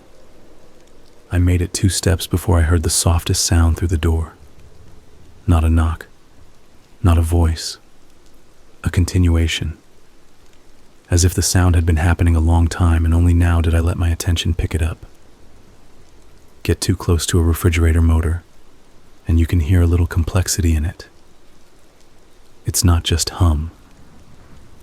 It's hum braided with a rhythm you only notice when your ear is so near it that you become part of the noise. This little rhythm was quick, like small feet scurrying across a narrow shelf. The idea of rats skittering in a sealed room comforted me. Then the rhythm imitated my last 2 steps. 2 tiny thuds, offset by the exact span of time I had taken to step back. It returned my footfalls to me, like a mockingbird repeating a bicycle squeak. My body went cold in a way that isn't just temperature. It was like my blood got shy and retreated from my skin. The hollows on the other side of the window deepened a fraction. I stepped forward again without meaning to. The tiny thuds came back again, stepped toward the window in time with me.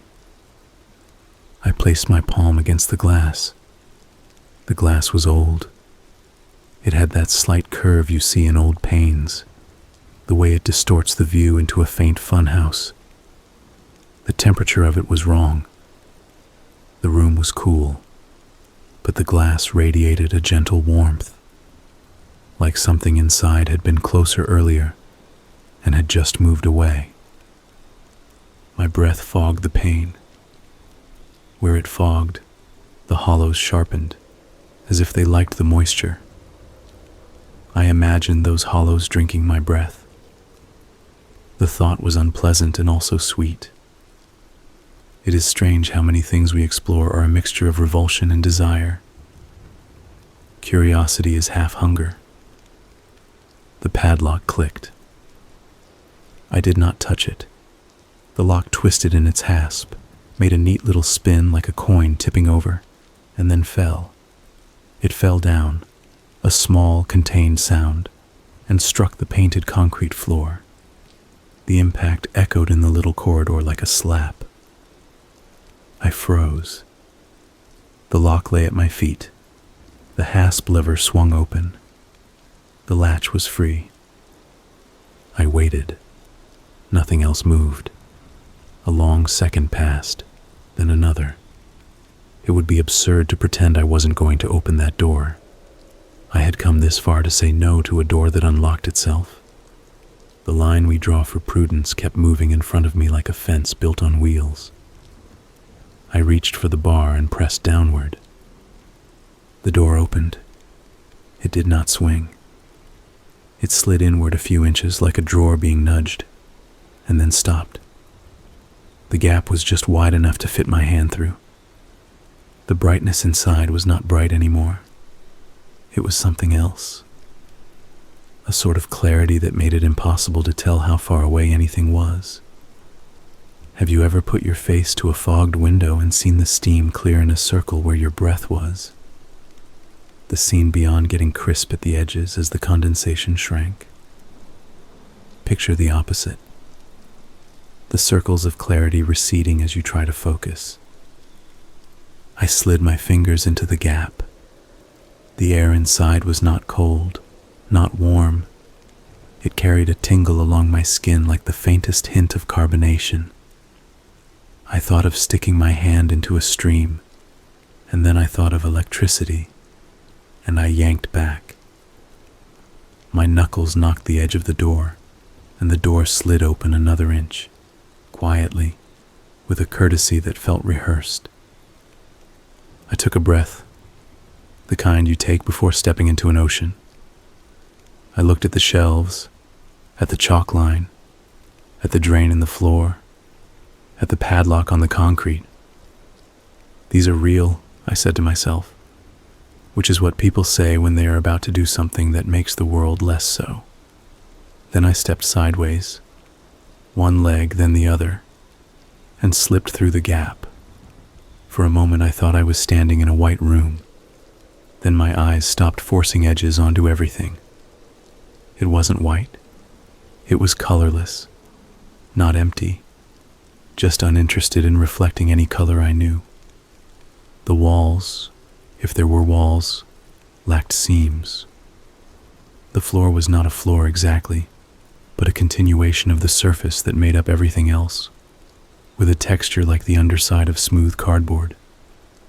I could feel it through my shoes, a dry drag. The hollows I had seen through the window weren't on the walls. They were everywhere and nowhere. A pattern that emerged when you relaxed your eyes, and then receded when you tried to focus on it. Sometimes it felt like each hollow was cradling a tiny piece of quiet. Sometimes it felt like each was an ear. Do not try to find the corners, a part of me said. The part that reads instructions when assembling furniture. The corners aren't for you. The hum faded. In its place came a different sound, something like a gasp that goes on and on without the brakes of a body. It didn't come from a direction. It came from the pattern itself, as if the room were an object you could touch and a music you could hear at the same time. My teeth stopped hurting. That scared me more than the pain had. I fumbled my phone out and pulled up the thread. The latest posts were a screaming match. Someone had photoshopped the padlock onto a celebrity's wrist and written, "It's a watch, bro." Someone else had posted a picture of an actual flood control map and circled a place labeled Maintenance Access V. The click to the next page hung for longer than my patience could hold. When it loaded, a new post at the bottom of the thread said, from a user ID that did not look random, but like an old login, "You are in the blower. Back up until you feel the wall. Don't turn around. It's checking if you're hollow enough to hold it." I took a step backward. The floor accepted my weight in a way that felt recorded. The texture under my shoes shifted, not forward or back, but like a circle of that surface under me had spun a few degrees. The phone screen dimmed. I tapped it, and it brightened. The room didn't care. "Hello?" I said. My voice didn't travel. It folded. It went out a short distance, then came back like someone returning a tool they had borrowed because they didn't have the right fit. The echo was not the same words.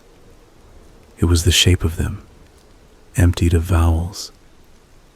Somewhere nearby, a small object moved from a higher level to a lower one, a soft ping, like a bolt falling on carpet. I turned my head halfway and stopped. "Do not turn around," I told myself, because I had been told. The instruction wasn't about not seeing something terrible. It was about not showing the room the back of your head. I had the sense that this mattered, that the room could make more of you if it could see your back. I took another step back. A portion of the knot wall entered my peripheral vision as a change in pressure, like stepping into the shade. There was no seam, no change in texture, no shadow. Yet there it was, the idea of a wall. I put my palm out behind me and felt it. The surface was the same pattern I had seen all along, but compressed, like cookie dough pressed into a mold. The hollows fit my palm. They cradled my hand as if receiving a gift. I had the sudden stupid image of jamming my fingers into those hollows, the way you put your hands into wet cement to leave a print. The urge shocked me. I pulled my hand away. The blower. The word had followed me into the room like a bit of grit under the eyelid. I had read about blowers in a technological context. Old tape machines used in data centers, fans that spun literal tape past red heads, airflow carefully tuned to keep dust out. But the post had not meant that. I suspected this blower moved something other than air.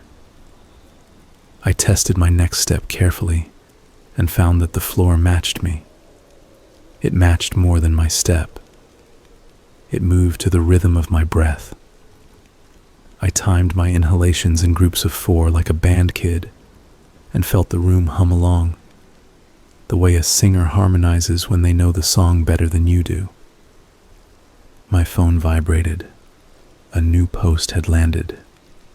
With trembling hands, I shifted my eyes to the screen without moving my head.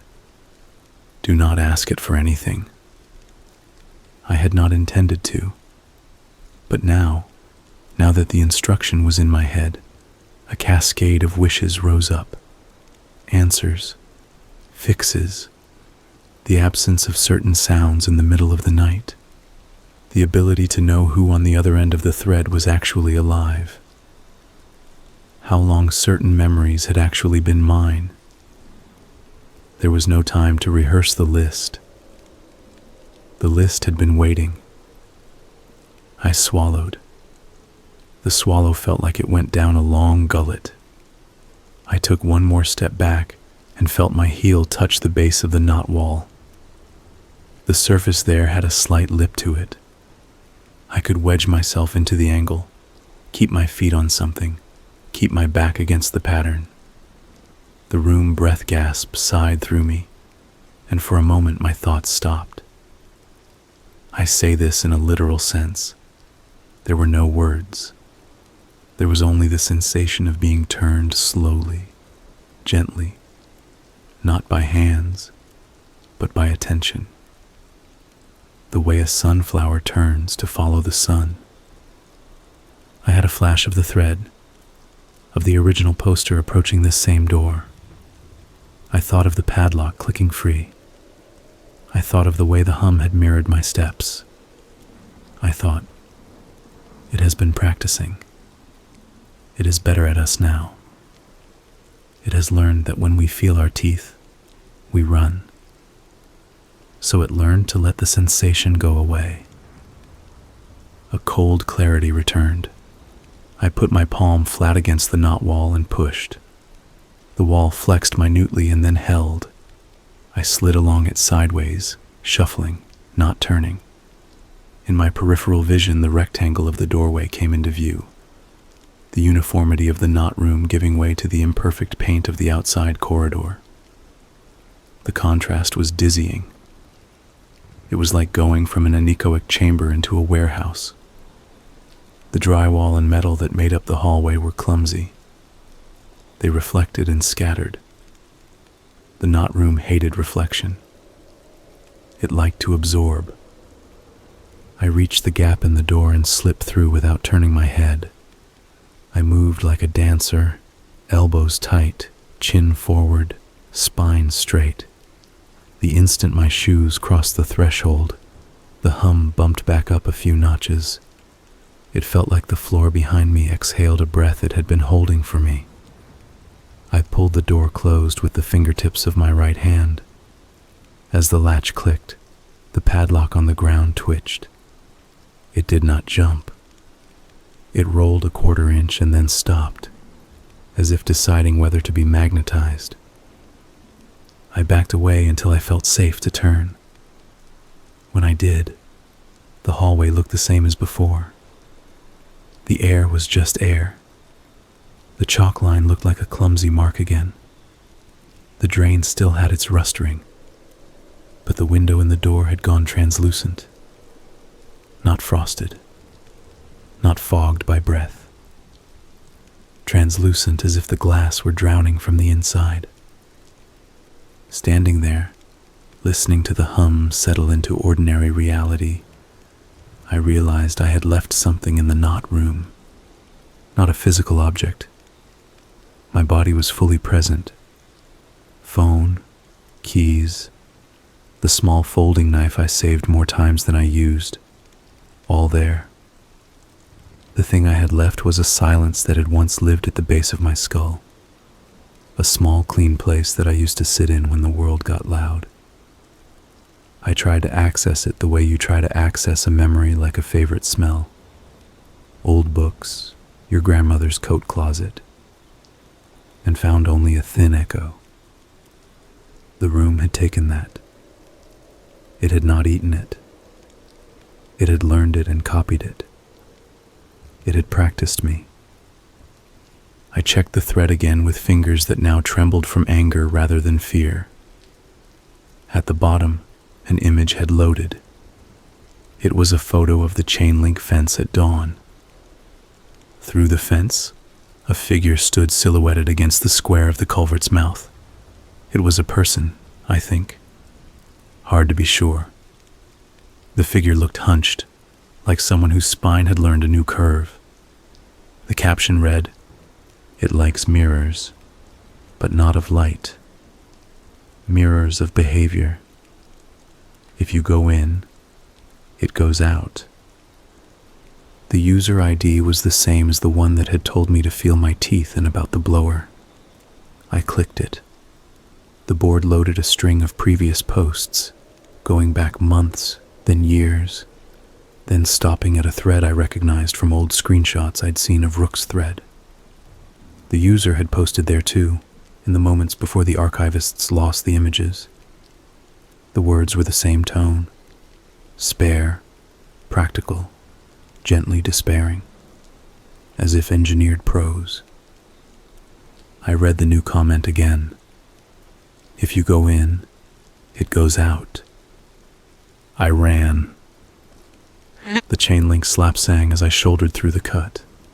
The parking lot was empty. The sky had turned the blank blue of the dead parts of a hospital. The 3 poles still stood, their boxes still humming. I sprinted to my car and almost dropped the keys twice trying to unlock the door. I got in and slammed it shut and locked all 4 doors and sat there staring at the windshield and shaking. I had the lie I would tell myself. It was a room. It was some kind of art installation by people who like to scare other people and then laugh about it. The hum was an acoustic trick. The blower meant HVAC. The padlock slipping could be explained by a weight shift and a tiny slope in the floor. All these lies would behave like a mesh of polka dots placed over a face. They would allow enough suggestion through to believe in a new picture. But when I put my hands on the wheel, I saw that I had pressed my palm into something. At first, I thought the pattern on my skin was from the cheap vinyl on the steering wheel cover. Then I realized the shapes were wrong. The marks on my palm were shallow, not raised, a map of tiny hollows where my skin had sat in the knot room's patient shape. I closed my fist, and the hollow marks whited out under the pressure, and then pinked back in. I tried not to cry. I failed. In the thread, the fight had shifted. People now argued whether the room was a public hazard or an opportunity. A few begged the original poster to check in. No reply. A handful of users volunteered to go and stream from the location. Others told them not to. One poster wrote, "It moves. Stop thinking of it as a place." Another responded, "Then track the poles. Poles don't move." A third said, "Poles can be faked. Poles are the lure." The spectrogram guy posted a final image. The harmonics had slipped. They no longer sat at neat intervals. They fuzzed at the edges, like bees in a jar. I drove home on side streets. Every time I passed a billboard with a white background, the blankness in my peripheral vision reminded me of the Not Room. It felt like a blank that wanted to stay blank, not a blank that was waiting for text. At my apartment, the radiators hissed like snakes. My laptop still balanced on the bed. The thread refreshed on the screen. Scribbles of new posts rolled in.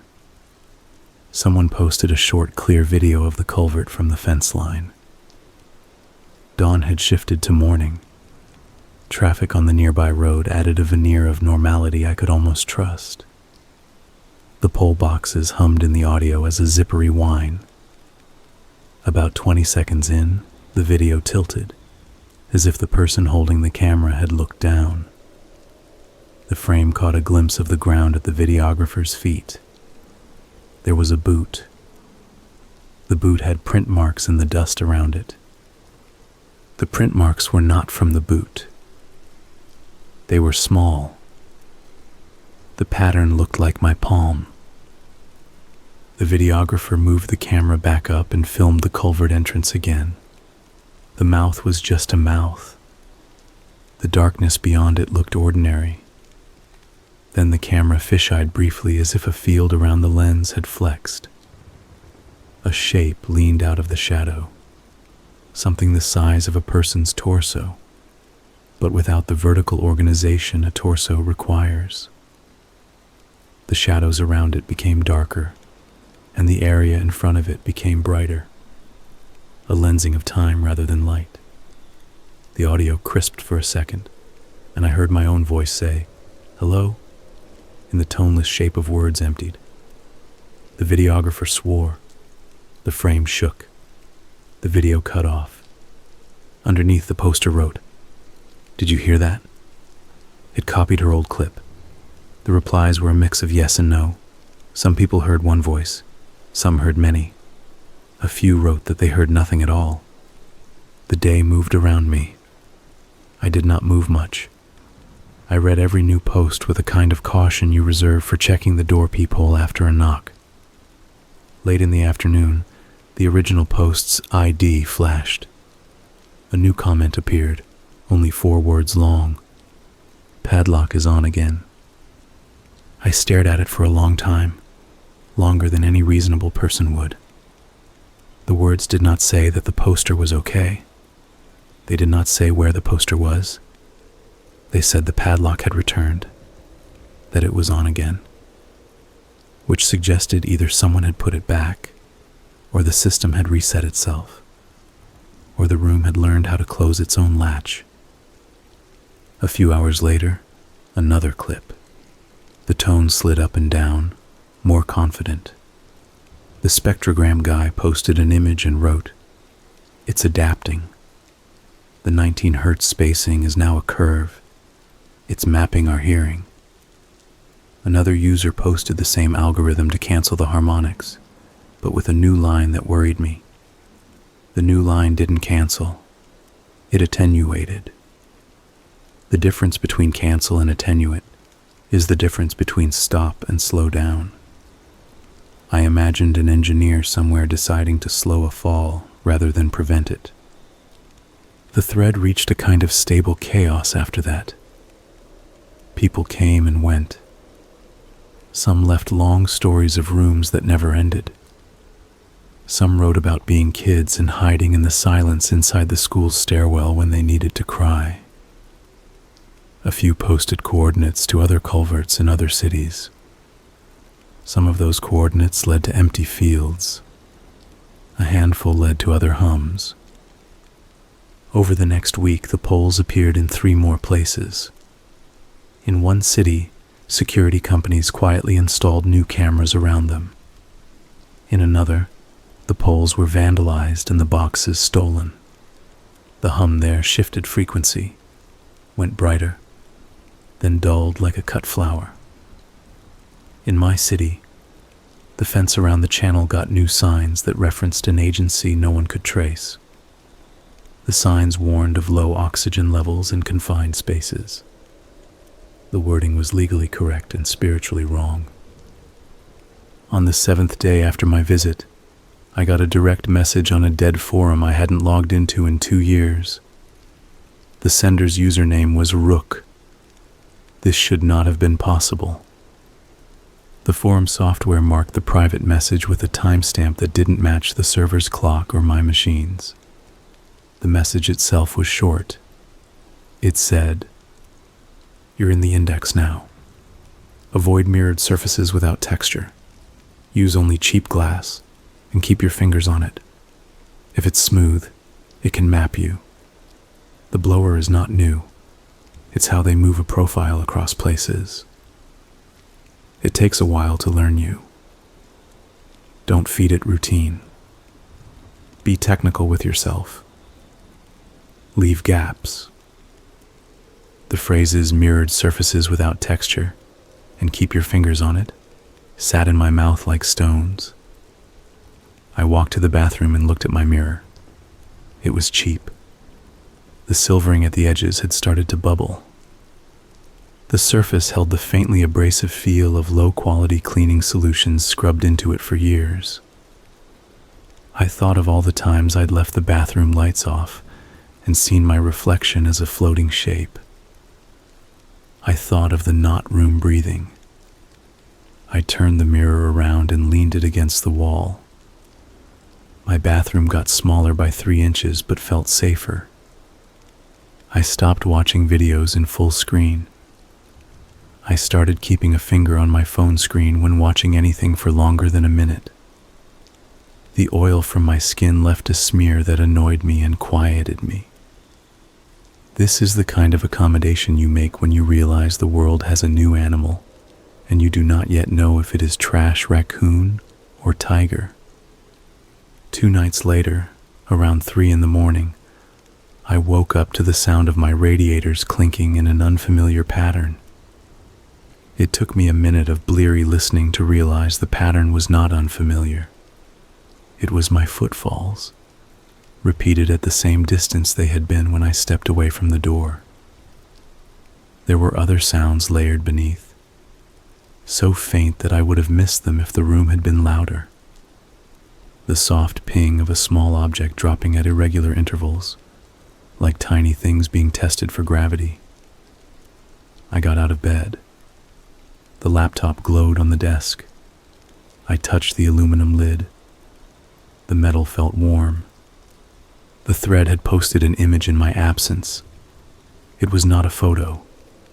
It was a black square with a pattern of faint, barely visible dots at the very edge of perception.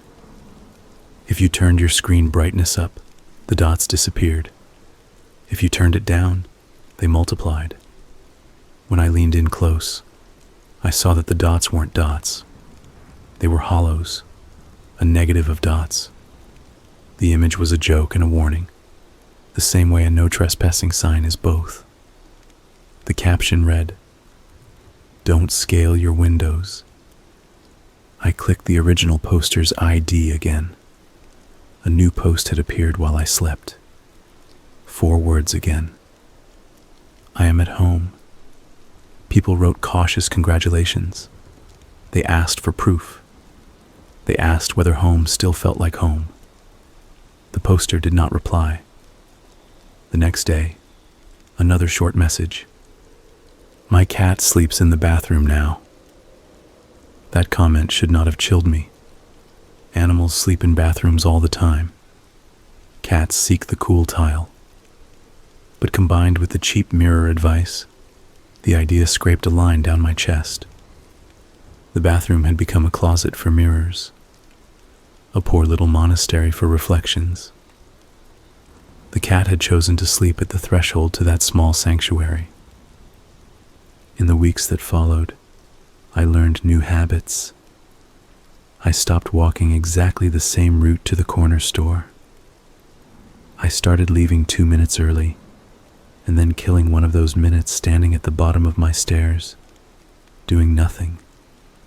I put my palm to my cheap mirror every morning and told myself if it ever felt colder than the air around it, I would break it and pile the pieces with salt.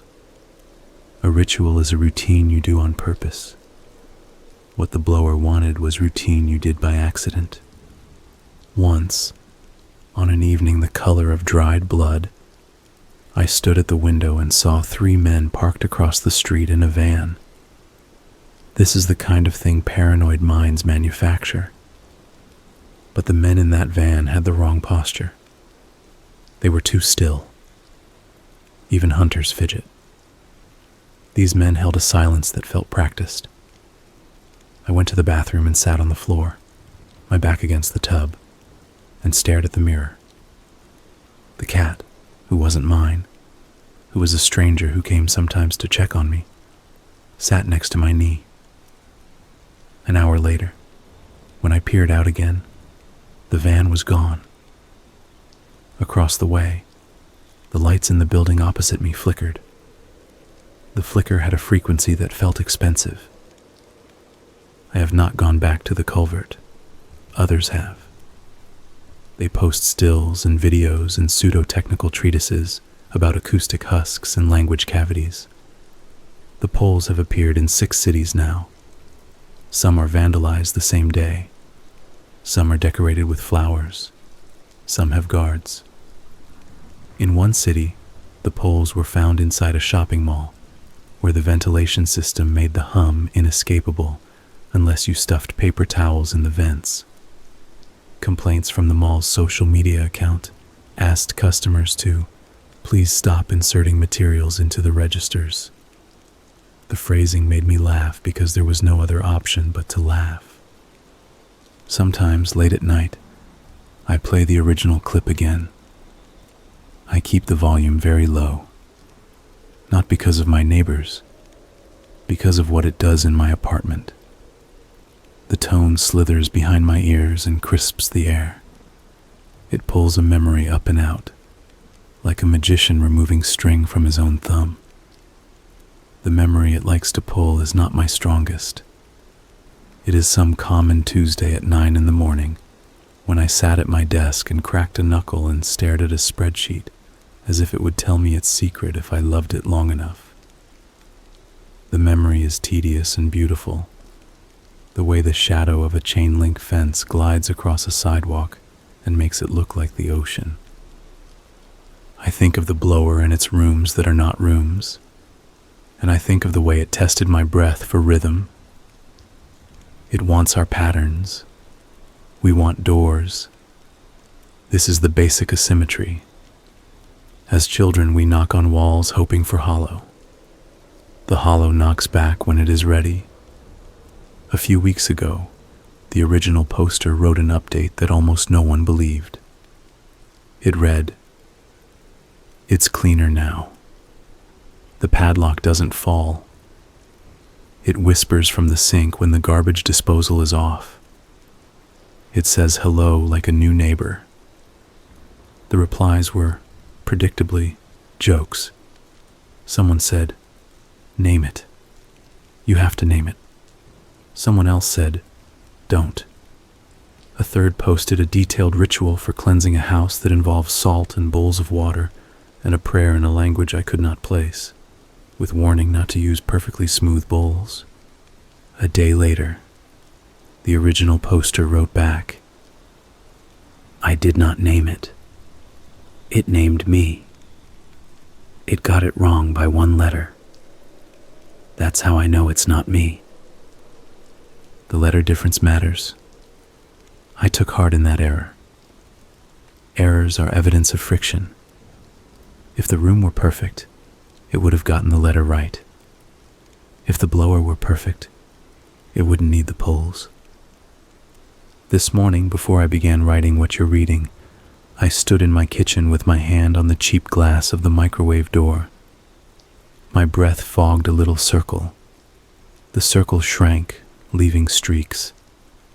Outside, the sky was a uniform dishwater. The radiator clicked, and in the rhythm I heard my own footfalls again, just barely, like a joke told by a friend who's repeating it because you didn't laugh the first time. I thought of the door, of the padlock, of the hollows that cradled my palm. I thought of the cat in the bathroom, and the cat that is not mine, and yet sometimes watches my mirror as if it were a bird feeder for sounds. I thought of Rook, whoever they were, and their engineer sentences, and the way their message said the blower wasn't new. I went to my laptop and opened the thread. It was still there. They had not killed it.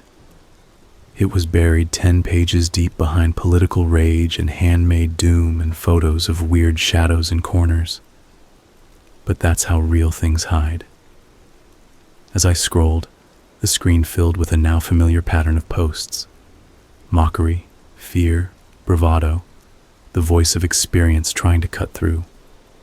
Near the bottom, a new post with that same old spare tone. If you are reading this in a quiet room, leave some noise. A fan, a humidifier, a radio tuned between stations. Not loud, just enough to give the hollows a taste that is not yours to map. The blower is hungry the way a storm drain is hungry, politely until it rains. I set my small desk fan on low. The blades thrum with a slight wobble because I dropped it once, and that wobble comforts me. It is a human error, a signature the Not Room cannot easily reproduce without first learning my clumsiness. I leaned back and listened. The hum layered under the fan and the radiator and the faint neighbor music. The apartment held. The cheap mirror held. My palm still carries the ghost of those hollows, though fainter now. I wrote this down because I wanted to leak it, not to convince you, to leave a mark that is mine in a pattern that is learning to write us. If you go to a place where the poles hum and the door has a window, remember, the room may let you in, and what you leave behind may be worth less to you than it is to it. It does not want your fear or your scream or your childhood nickname. It wants the way you step backwards, the distance between your breaths, the sound your radiators make when they repeat your footfalls, returning them to you, as if to remind you that the house has been listening all along. If you go in, it goes out. And when it goes out, it learns to say hello in the voice you use with your own reflection. So if you find yourself at your sink in a pre-dawn kitchen, with no sound but the slow clank of old pipes and the faint formal whisper of a garbage disposal that isn't on, and if that whisper says your name with one letter wrong, know that this is your chance to be technical with yourself. Leave gaps. Change your route. Touch the glass. Don't give it a routine. Keep a small fan running. Something with a wobble that belongs to you. When you hear the tone again in a thread from a man who sounds like he owns a tool belt and a list of ordinary problems, remember that real things leak. They don't arrive with fanfare. They arrive as a sound you can't name at a frequency that makes your cat stare at the corner of the room and blink as if the corner blinked back. They arrive as padlocks that fall when you're too curious to run. They arrive as hollows that fit your palm and keep fitting it when you make a fist hours later and try to deny that you ever pressed your hand into a room that turned out to be a mirror that only shows you if you forget to smudge it. If you ever feel your teeth, leave. If you do not, leave anyway. And if you stay, do not ask it for anything. Not even the small, decent things like a moment of quiet. or a day without a broken thought. It will give them to you. It is very good at giving. It will hand you your own steps back, wrapped in clear paper, and you will take them and think you have received a gift that no one else will understand. That is how it writes you into its index. That is how the hollows fill. I am writing this with my desk fan on low, and my bathroom mirror turned to face the wall, and my cat in the doorway of the bathroom, looking like a small priest guarding the altar. There is a sound coming from my kitchen sink, the faintest breath, as if someone is practicing hello without using any vowels. I will not answer. I will leave the fan on. I will touch the glass. And in the morning, if I wake before the radiators open their song, I will sit very still and listen to the room not breathing. That will be the most dangerous sound. That will be when the not room tries to hear whether my silence can be worn like a coat. When it asks me for a door, I will say, I cannot help you. I have only windows. And I will keep my fingers on the glass so my prints say what the room needs to hear. I am not smooth. I have texture. I am a poor mirror, and you cannot go out through me without taking my smudge with you.